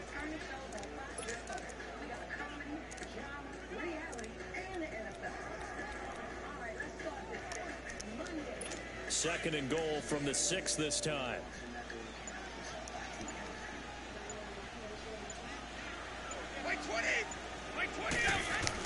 They'll give it to him up the middle. And he is met at the line of scrimmage, and he goes down right there. No gain on the play there. They're going to need to come up with something better here on 3rd and goal. And I think that's going to go down as no gain, but that doesn't seem fair for the effort that was presented on that play. That should go down as a loss. I know, I'm a defensive guy, but you got to like the play that was made. He made a lot of those plays last week. He was AFC Defensive Player of the Week, picking up where he left off. Brady. He lost 2, and it brings up 4th. Now to try the field goal, here's Daniel Carlson. From the right hash here, should be an easy one.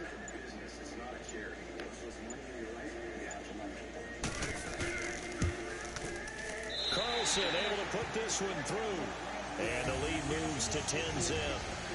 So put another 3 on the board. All things considered, a good opening drive to begin the 3rd quarter. And as a defense, the way that this game is going, you're excited to see those points go on the board. Gives them a little bit of leeway to play with when they're out on the field, but they're real excited to see their offense score. Now they get to go out there and do their part. This will be fielded at the 6. And not a bad return here. He gets it out to the 25-yard line. Now the Browns offense, they get ready to head back onto the field. These guys had to punt their last possession, and that's become too familiar of a refrain. Too many of these drives just wound up going nowhere. Well, you know how in baseball, when the pitcher gets a base hit and he's on base, they bring his jacket out to him to keep him warm? A lot of times the punter goes to the sideline, puts on sweatpants or a wrap over his leg to keep it warm. He might need a massage from the trainer right now from all the work he's getting. And not a whole lot doing there, so he'll get it up to about the 28-yard line. Tackle made by Brian Orakpo. They tried a quick hitter inside, but that one was swallowed up because when they're open, those big defensive linemen will take the bait and move laterally and open up a crease that they can run through. Didn't happen on that play. All right, here we go. Blue 90. Blue 90.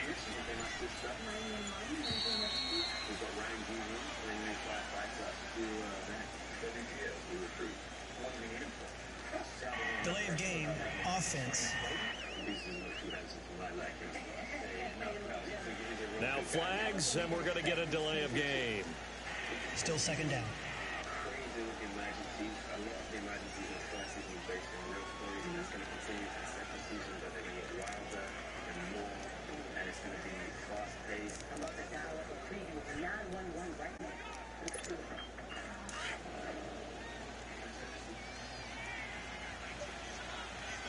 Fall preview.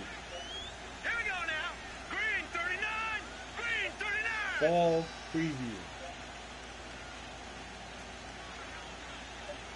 Fall preview.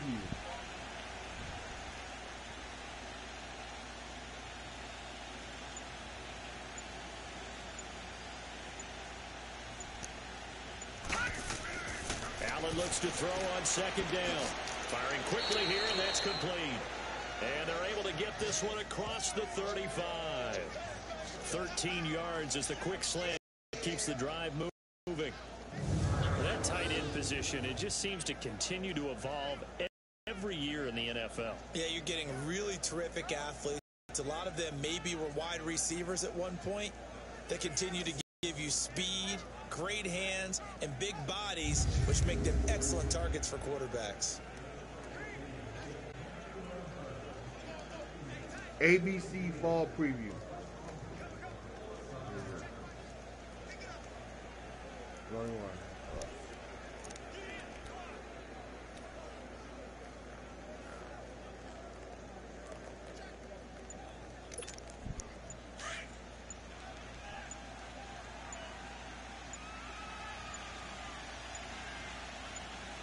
Set.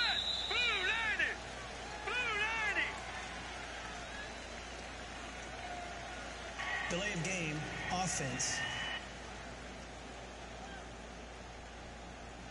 Not enough sense of urgency there. Play clock hits 0, Still 5-yard first down. penalty. Yeah, I like your point there. Not enough sense of urgency. People walking up to the line of scrimmage, you've got to get up there and get set and be ready to go.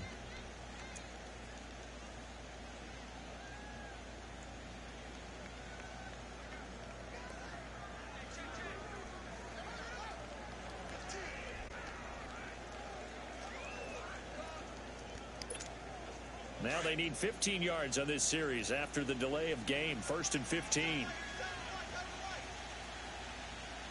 Hurry up, here we go. Green 39. Green 39.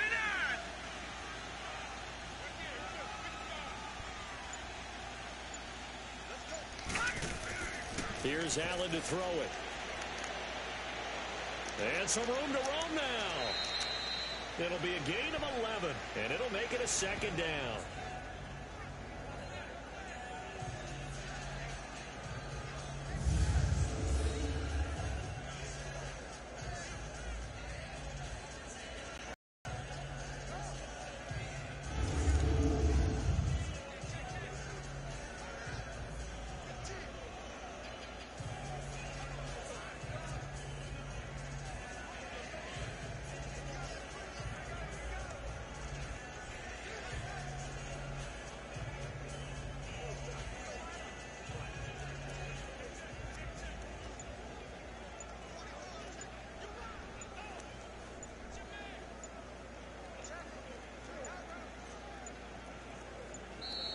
And boy, again, they won't get this off in time. Delay of game, offense.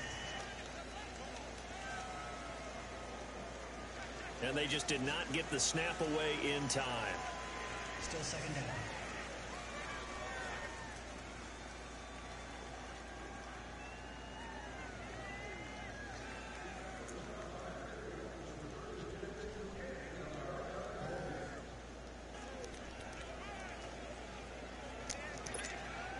Following the delay, here's 2nd and 9.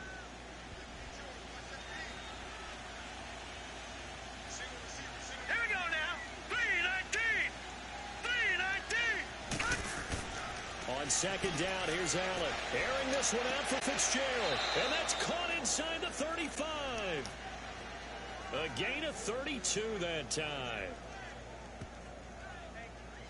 And at this stage, down in the second half, looks like they just wanted to find a way to get it in the hands of their playmaker, and they did. I think you're exactly right. I don't think the coordinator's looking at his play sheet and trying to figure out which play will work well. He's trying to figure out how to get the ball to the playmaker that you just described. Looking down at that sheet, you find people plays, not necessarily X's and O's, and that's exactly what they did there. So from Buccaneer territory now, it's 1st and 10, down at the 31.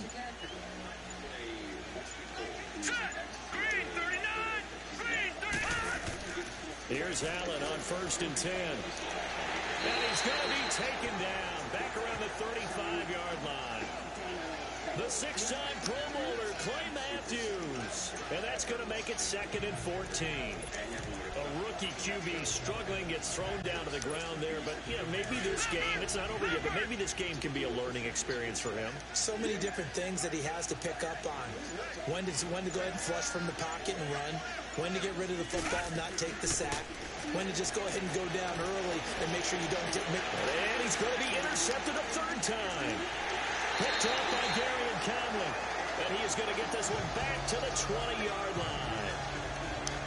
So now he's equaled his interception total from a week ago. Remember, Charles, he had 3 last week. And you know, all week long he vowed to take that number down. Told the guys on the team, don't worry, things are going to pick up. I've got this. But he is in a major league rut right now. Let's see if his teammates can pick him up along the way. You're right. He talked about being blitz coming, and down he goes. Carlos Dansby coming hard on the blitz. He dumps him for a loss of 8. Man, he got in there so quickly, Charles. What could the offense have done to adjust and account for that? But what you're hoping is that you figure out and you see and get a clue that maybe there's going to be some pressure coming at you, and you change the blocking schemes. Maybe you go to max protection. The biggest one is maybe you bring your running back in to try and keep you clean. But in that case, that didn't happen. 0 accountability, and a sack resulted. So that complicates things a bit here. 18 yards to go now on 2nd down.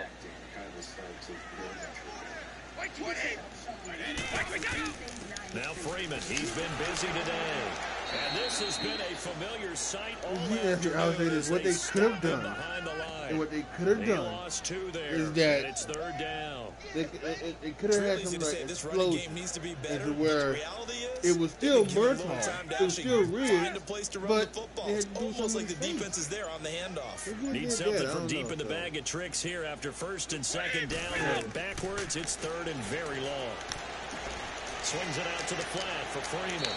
And they'll get him down here at the 23. They get 13, but it's not nearly enough. And if that shows, doesn't... Whether you're playing West Coast offense or not, one of the maxims of the West Coast offense is you're either throwing a touchdown or a check down. In other words, look for the big shot, but be smart. I think they did exactly that on that play. They get the first down, but they're taking care of the ball well. Yeah, and being rightly cautious with that lead here in the second half. And now Cleveland geared up to take the field. And 3 interceptions in this game. And I would have to think, I wasn't a quarterback, but number 4's kind of, you're like, oh, man, I can't throw 4. No, what's interesting is, what do the coaches decide to do now? Having thrown 3, do you alter your offensive strategy? Do you take the ball out of his hands and maybe turn to the running game? Or do you have that supreme confidence that he's going to turn things around? We'll see what they do.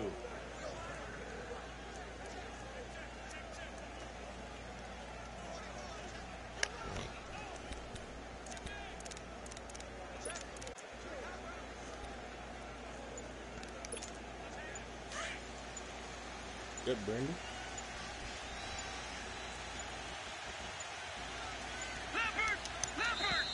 Now problems right out of the gate. We're going to get a delay.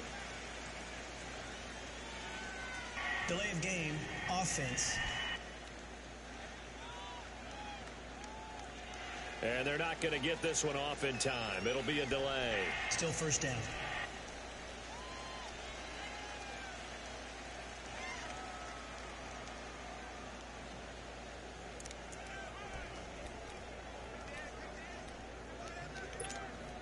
The delay of game backs him up 5, 1st and 15.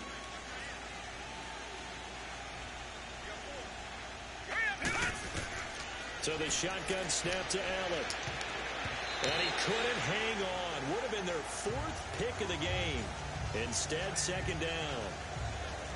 Trying to decipher what's going on out there because I don't know if he's just getting bad reads. I don't know if the defense is confusing him. I don't know if he just has, bad info and intel before he snaps the ball. But he's made some pretty bad decisions with the football lately. Yeah, several bad decisions on the interceptions he's thrown in. Frankly, that should have been another pick right there.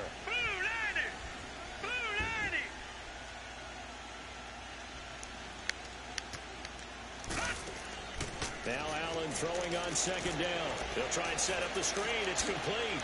And he's able to get up here to the 26. They'll wind up getting 10 back there as it'll leave them with a 3rd and 5. When you run a screen pass really well, you got to like the look of it because so many parts come together to make it work well. The offensive linemen where they're faking people out, the back slipping out there, catching the football, then all of them going together as one unit downfield. A really nice pickup.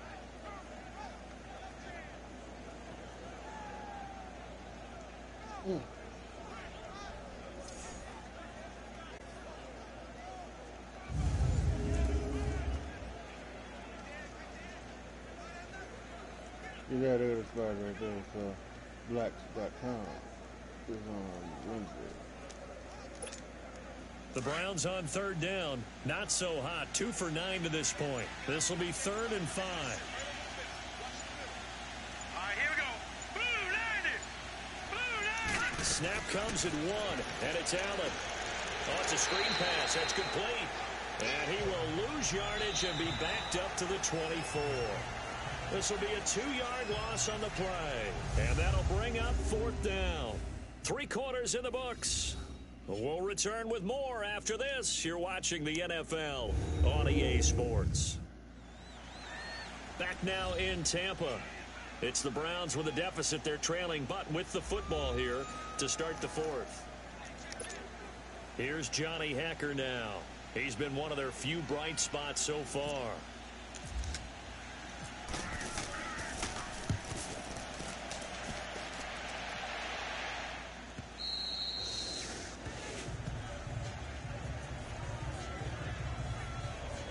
The Buccaneers getting ready to go as they take the field. With this lead and the football, things obviously looking good, but maybe, you've taught me this before, maybe this is where the defense is hoping that the offense helps them preserve that shutout that they've got going. And it has to be in the minds of the offense that they know how rare it is to get a shutout. So take care of them, protect them, take care of the ball, move it downfield, run the clock down. You don't want your defense to have to go on the field again the rest of the game. Reward them. This is Freeman on 1st and 10. And this has been a familiar sight all afternoon as they stop him behind the line. It'll wind up being a loss of 2. And that'll make it 2nd and 12. Seems pretty obvious defensively a key was stopping the run game. How have they done it so successfully? To me, it seems that these guys really did a nice job of paying attention during the scouting report meeting. And you know, Brandon, when they do those, they talk about the top plays that these guys like to run. The best runs for the top running back, those are the ones you focus on and want to take away. And they've done that pretty successfully in this game. Yeah, it looks like a nickel set now for the Browns on 3rd down.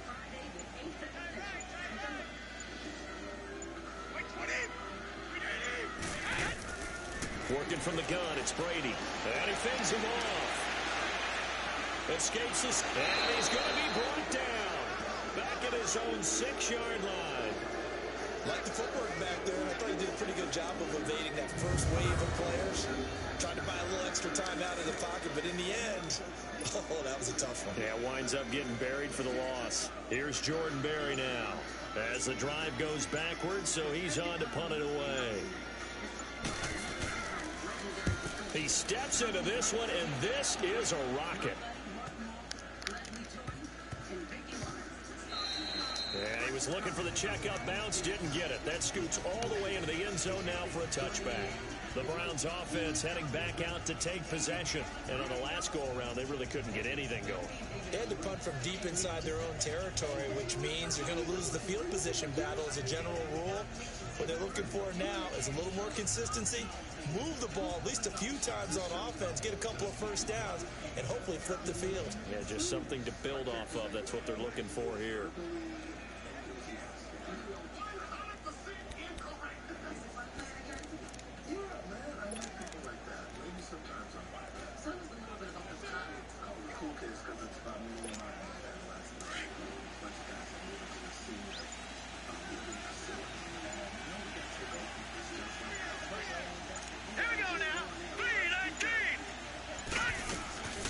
First down, Allen. He'll drop it off to McCaffrey. And he's able to get up here to the 26. It's a gain of 6 on the play, and it'll bring up a second down. This possession means so much for them. They've got to focus on this drive and find a way to make this a one-possession game. Got to get a score. Yeah, so good with a field goal. Don't necessarily need a touchdown.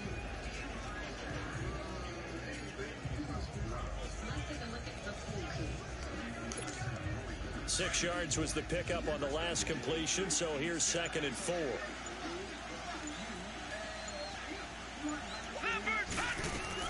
To throw on 2nd down. Allen. Oh, the Buccaneer pressure too much. Down he goes. Sean Robinson continuing to fight downfield. The big tackle gets him for a loss of 11. And you hate to say it with a rookie quarterback. He's done some good things, but overall, looked a little bit overwhelmed back there, hasn't he? He certainly has. But in his defense, he hasn't had a lot of time to throw the football. You like the way I said that? In his defense. In his defense. I got it. Yeah. See what I did there? Yeah, he needs better protection, that's for sure.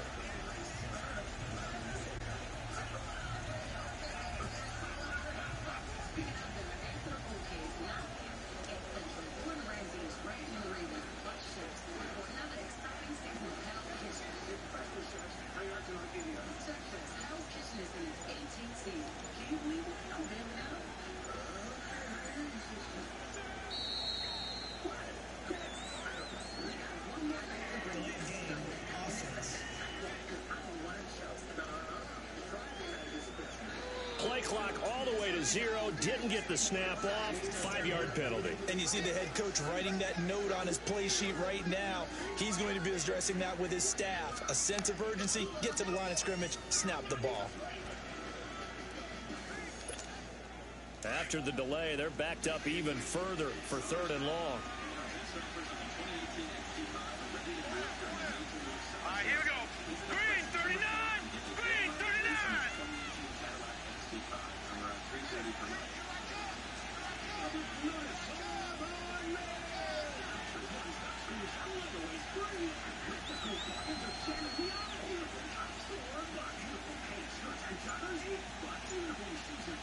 Austin now, Barney, the 20, the dropper, number. On 3rd and long, it's Allen. And Ben's got it. And he gets this one up just shy of the 35 to the 34. A pickup of 24 on the 3rd down conversion. That's an excellent read right there. Saw cover 1. That means it's just a single high safety. So you know if you throw the ball to the outside part of the field, help is going to be a little bit late getting there. And he puts one out there for a big-time completion.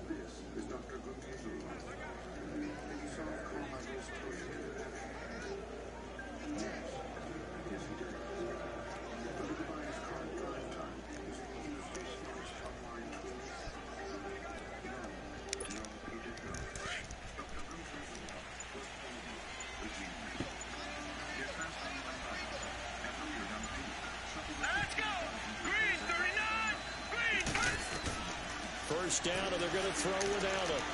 Hits his target, the tight end, Will Tye. And to the 42-yard line here and brought down there. A good pickup there, 8 yards on the first down completion. Nice rhythm throw there on first down. He located his tight end, made it a nice, easy pitch and catch. Hoping he could break a tackle or two. Wasn't able to do that there, but still good yardage.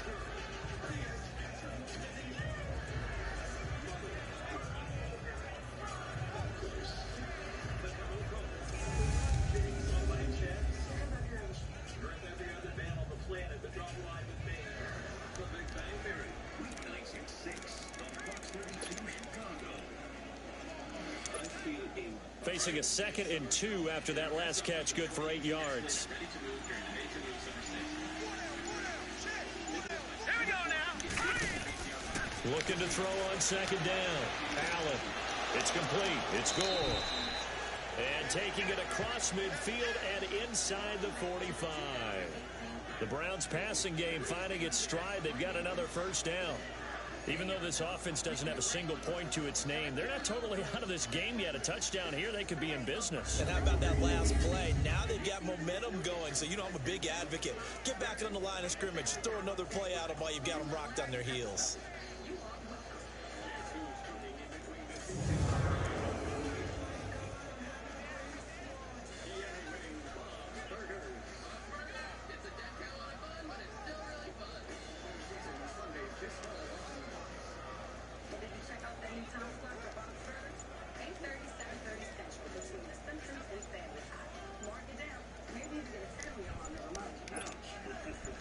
So from Buccaneer territory now, it's 1st and 10 at the 43. Delay of game, offense. So a penalty that can frustrate a coach so much, a mental error, Still first and down. it'll back him up 5 yards.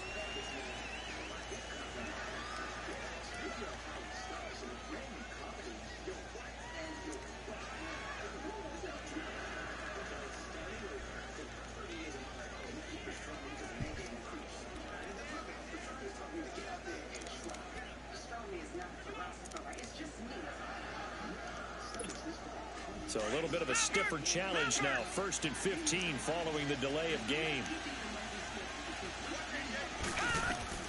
Now Allen again. Caught on the left side by Ginn.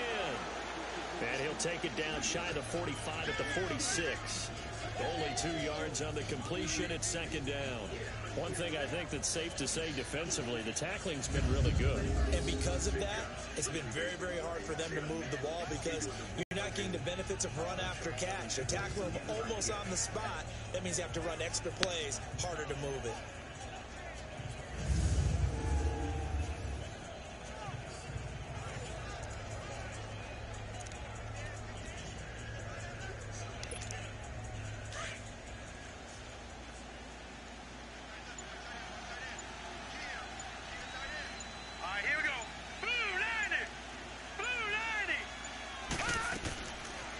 It's Allen. Now they go screen. It's complete. And he'll get it inside the 40 to the 39. They get 7 there on the screen. It'll set up a 3rd down.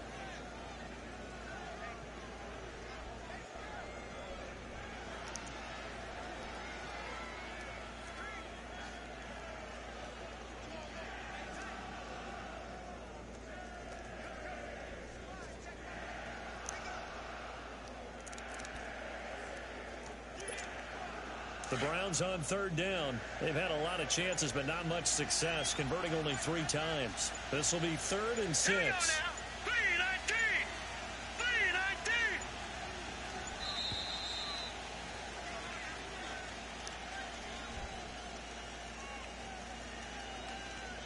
Delay of game, offense. On a delay of game there, they could not get the playoff in time. Still 3rd down. Frustrating for the head coach, frustrating for the offense. Sometimes you have to get the play call in a little bit quicker.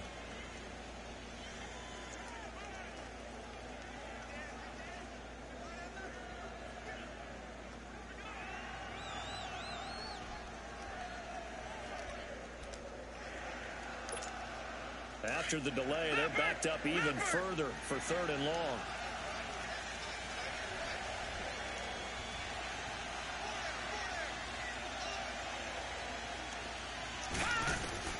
Throwing is Allen on 3rd. And he's got Will Tye complete. And brought down, but able to get it to their 30-yard line. The Browns passing game finding its stride. They've got another first down. And in a 2-score game, obviously, every play, every 3rd down, like we saw there, magnified. Big pickup. It was a huge pickup. What they really want, though, is to not even get to 3rd down. They've got to maximize time and conserve as much as possible.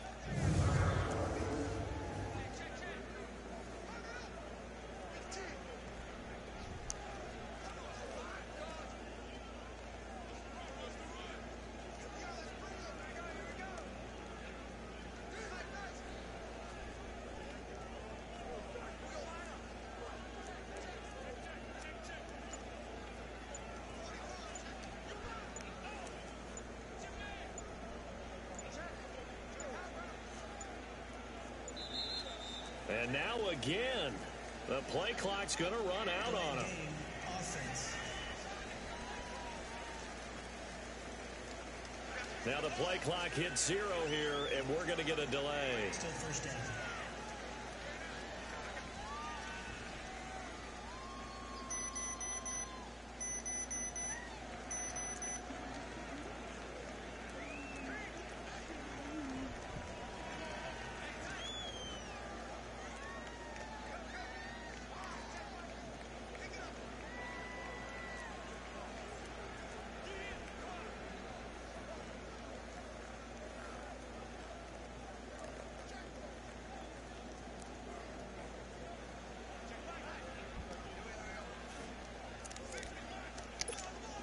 Now they need 15 yards on this series after the delay of game. 1st and 15.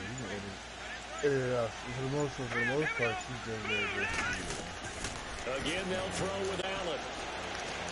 Fitzgerald bringing it in over the middle. And he'll be brought down at the 27-yard line. A good pickup there. 8 yards on the first down completion.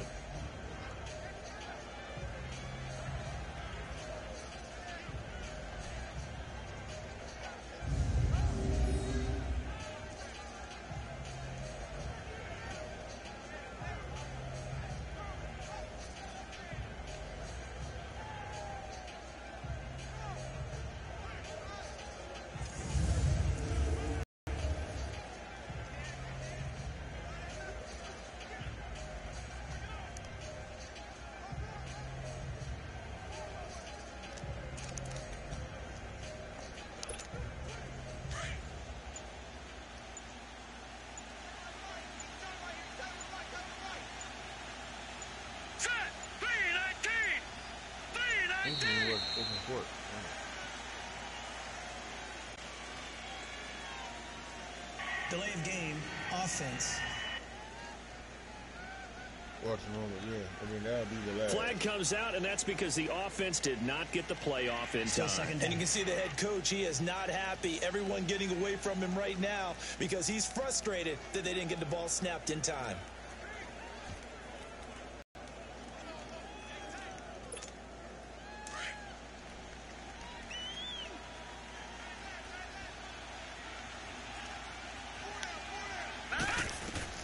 Allen to throw once more.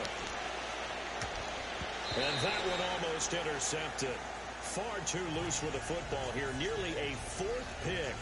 And it's 3rd down. While an incomplete pass certainly doesn't look like a good play, for the guy throwing it today, as many interceptions he's thrown, he's got to feel a sigh of relief that the ball actually hit the ground and didn't go in the other direction.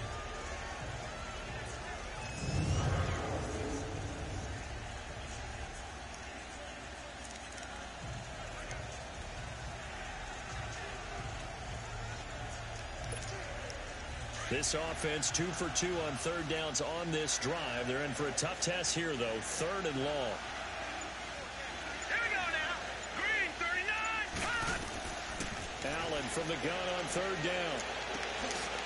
And he comes back with one complete. And he's able to get it to the edge of the red zone at the 20-yard line. They do get 12, but they'll be marked short. And that leads to a 4th down.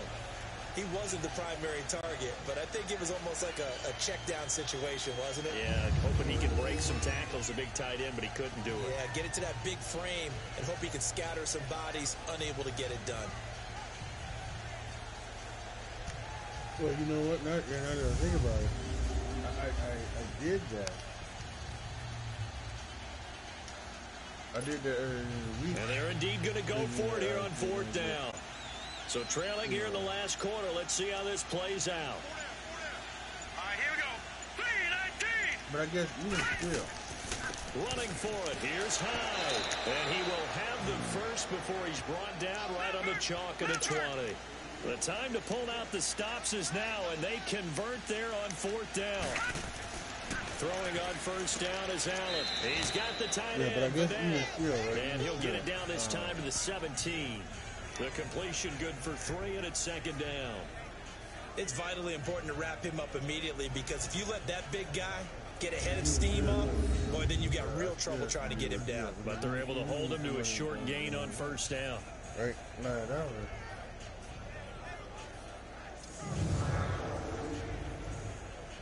You just need to half of this and get this back down to like $3, get back down like to $3. Yeah, get this back down to like $3. And that's another thing.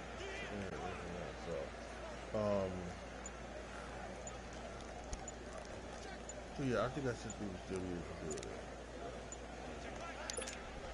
That first down completion only netted him 3. Second and 7.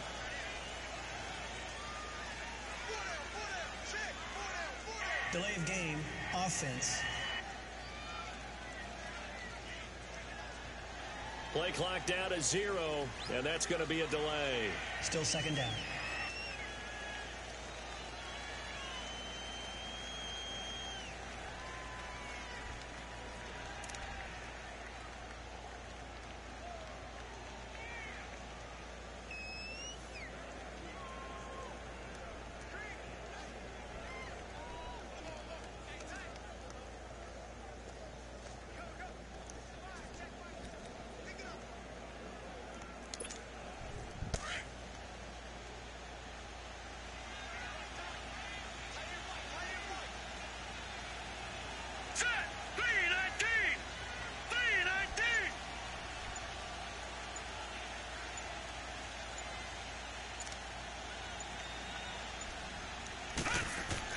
Allen now looking to throw on second down. And this is caught at the 8. And he will be brought down at about the 6-yard line. That, I believe, will put him over 100 yards receiving for the game. Yes, it will. And he's got a first down to boot.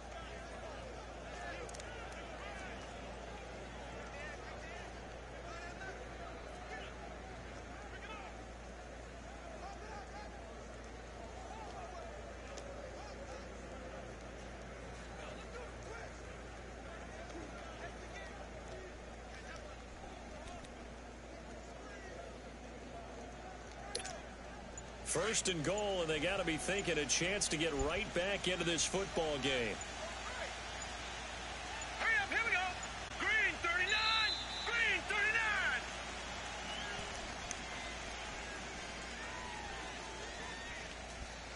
Delay of game, offense.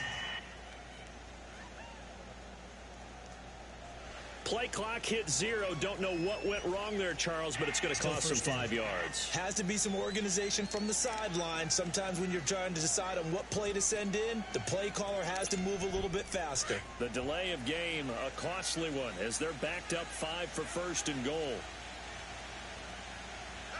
Set, blue 90, blue 90. So how did Thor get to Wakanda? That is nothing else I have to ask myself too. But I guess he did. From the gun, it's Allen. Oh, no, lost the football. And it's picked up by the Buccaneers. And they will take over at the 26-yard line. He let one slip away last week as well, so now 2 fumbles lost in as many weeks. Well, we were out at practice, and we watched him work. And what did his quarterback coach talk about all week? Being a two-hand monster. And we looked at each other. Two-hand. I get it. Two-hand monster. Both hands on the football.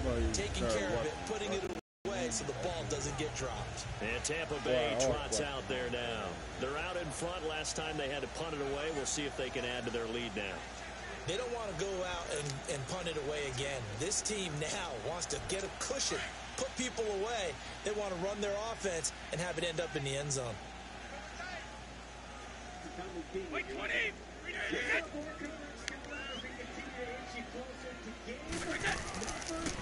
Now a handoff. It's Freeman. And it pushes right forward to about the 32. It's a 6-yard gain on the ground, and that'll make it 2nd and 4. Got to figure now, after getting that turnover, they're just going to be happy to keep the ball on the ground, right? This is where covering the football, taking care of the ball, all the ball security terms that have ever been used, they come into play for the guys on offense right now. Just take care of it, and they've got a good chance of ending up winning this game. Man, I have been working so forward to this episode of Open Court. I just can't even begin to describe how cool it's going to be to hear. Wait, 20. And they're going to to take it all the way down and just take the delay. Delay of game, offense. So offense moving a little too slow there, could not get set, and then gets a penalty. Following the delay, here's 2nd and 9.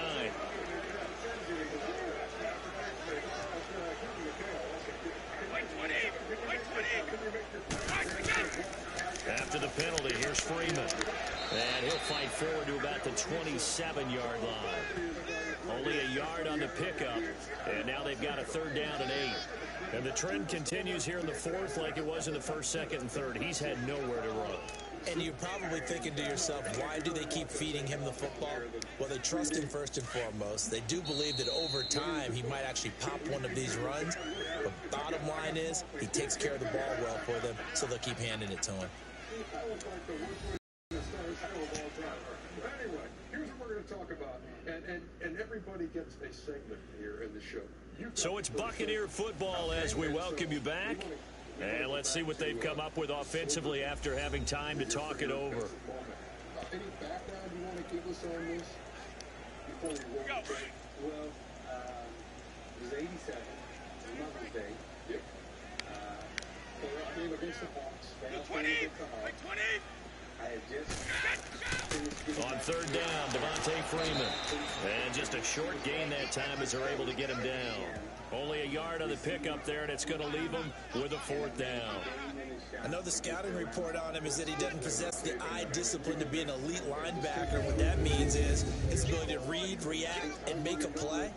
But on that one, he looked like one of those guys. And we were battling, trying to get past him.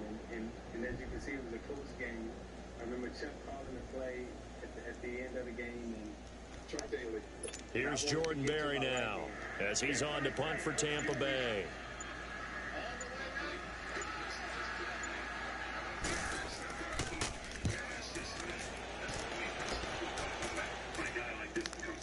That's fielded at the 8-yard line.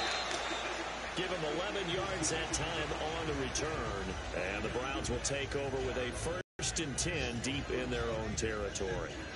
Here comes the Browns offense back onto the field. They might be thinking this is close to a lost cause here. Got to play it out. What do they need to do? Well, they have a thought process in mind already, but they can't get ahead of themselves. They know that they need to score quickly. Yep, 2-score game. Onside kick and get the ball back and then score again, but they can't worry about the last 2 points. The only thing that matters is scoring quickly, then they'll take it from there. Now Allen. Now a desperation throw deep down, and this is intercepted, and that should do it. Picked off by Stephon Gilmore, and he's able to get it back here to the 43-yard line. Charles, whatever's going on between his ears right now, it's just not completely calculated correctly. 7 picks between last week and this week after that one. And they always say the most important part of a player is those 6 inches between the ears, but right now, it's all those interceptions that are going on. So whoever his trusted confidant is on the sidelines, I don't know if it's the offense coordinator, quarterback's coach, maybe the backup quarterback, that's who he needs to get with now and get himself calm. So out come the Bucs now. Getting down to the end here, they have a 2-score lead, barely, but it's a 2-score lead, so that probably makes you as a coach feel a lot more comfortable right now, doesn't it, Charles? It does, but it doesn't mean now you go out and run option or some kind of wild double reverse or anything like that. But you do know that if anything does go haywire, you're still in control of this game. I want a double reverse, don't you? I'm just waiting for that day where we actually see something like that in this situation. We'll see what happens here. Wait 20! Wait 20!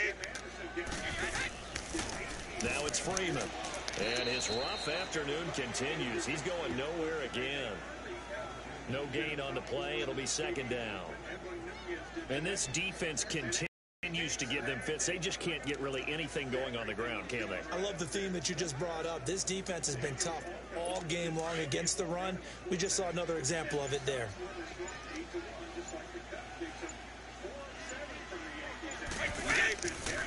This is Freeman. And he got blown up. Losing yardage on the play back at the 44. And they'll lose a yard that time, and that's going to lead to a third down.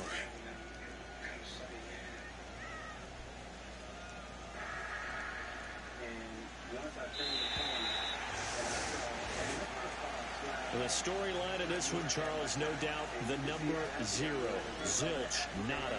A shutout so hard to do in the NFL. It really is, and what an accomplishment, because you feel that not just on the defensive side, but as a full team. There's a lot of pride that goes into shutting out an opponent.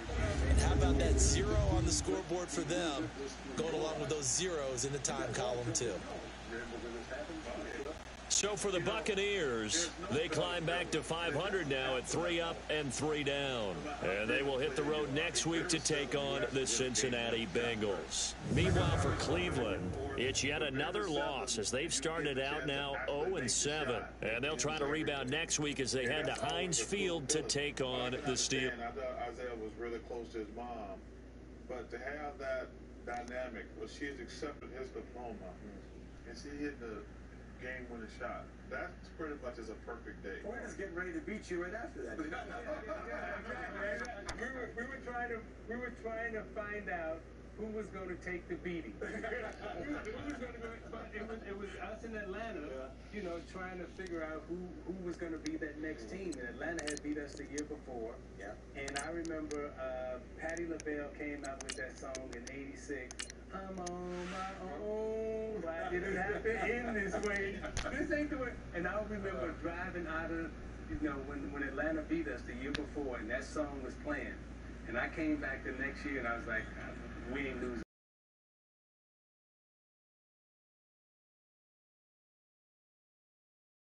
Back the next year, and I was like, we ain't losing.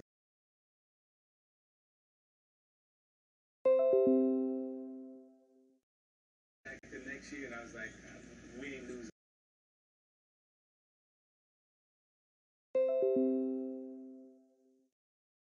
The next year, and I was like, we ain't losing.